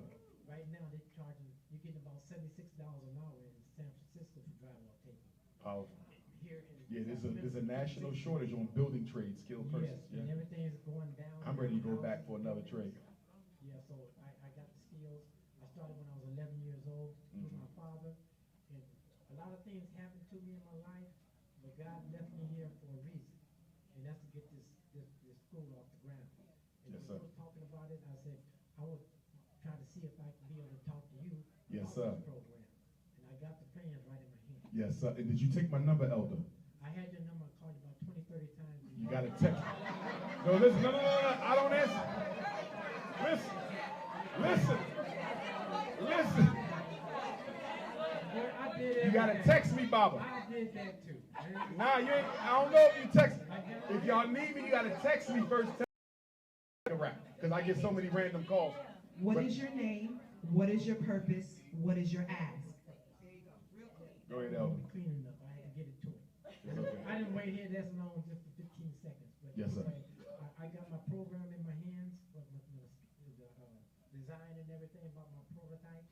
I just wanted you to see it. Absolutely. I'll definitely take a look at it before I leave. Okay, thanks. Appreciate that. Yes, sir. Gary Sykes. Baba Gary. Send your phone. Okay. Powerful. I definitely want you to teach that at the school too, Baba So Gary. we are now at 7 questions. What is our time looking Was like? he 7 or was he 6? Who's 7? That was 7. Green to 7, Queen. Green to 7. All right, just because you got a motherland sweat on. 30 seconds, make it clean. Good evening, Dr. Umar. Yes, I sir. just have a quick question. I'm sure you read over 100 books in your lifetime. Can you give us 5 books that you feel is very important? Absolutely. Get your phone out. Get your phone out. And you can text me for this too, Bobby. But first off, I want you to read The Philosophy and Opinions of the Most Honorable Marcus Garvey. I also want you to read Race First, The Organizational and Ideological Struggle of Marcus Garvey and the Universal Negro Improvement Association by Tony Martin. It's called Race First. So you're going to read Philosophy and Opinions. You're going to read Race First. I also want you to read Garvey and Garveyism by Queen Mother Amy Jakes Garvey, Marcus Garvey's widow, her story of the movement. So those 3 for Garvey. Race First, Garvey and Garveyism, and Philosophy and Opinions of Marcus Garvey. Now, for the next books, I'm going to give you names because these authors have written multiple books. So all you got to do is Google their books and read every one they got. First one is Dr. Amos Wilson. AmosWilson. And until you get the books, go to YouTube and watch every video Amos Wilson got on YouTube. I think he's the greatest black psychologist of all time. He's a Garveyite clinician just like me. He's an ancestor now, and I think he's the greatest black scholar of the second half of the 20th century. Read everything from Amos. Blueprint for Black Power, Garveyism in the Age of Globalism, Black on Black Crime in the Service of White Domination, Awakening the Natural Genius of the Black Child. I mean, Amos got books after books. Everything Amos. Dr. Claude Anderson, who's still living amongst us. He's an elder. You know, he's not traveling as much as he used to, but read all of Dr. Claude Anderson's book. One of my favorite books is actually by him, Black Labor, White Wealth. Powernomics is good as well. Dirty Little Secrets. Okay? And then I'm going to give you Dr. Ivan Van Sertima and Dr. Yusuf Ben Yakinen for history and culture, and Dr. John Henry Clark. That's my trinity for history and culture. Ivan Van Sertima, John Henry Clark, and Yusuf Ben Yakinen. I was at Dr. Ben's funeral when he passed away back in 2015. I visited Dr. Clark's grave down in Georgia, and I haven't had a chance to visit Dr. Ivan Van Sertima. I don't know if he's buried in the States or his native Guyana in South America. But those three, Clark, Ben, and Sertima, that's your history and culture right there. And everybody got multiple books. Amos multiple, Dr. Ben multiple. So you're going to be reading. Between them, you almost have 50 books. And they all Pan-Africanists too. Okay, I think that's the seventh question. That's the seventh.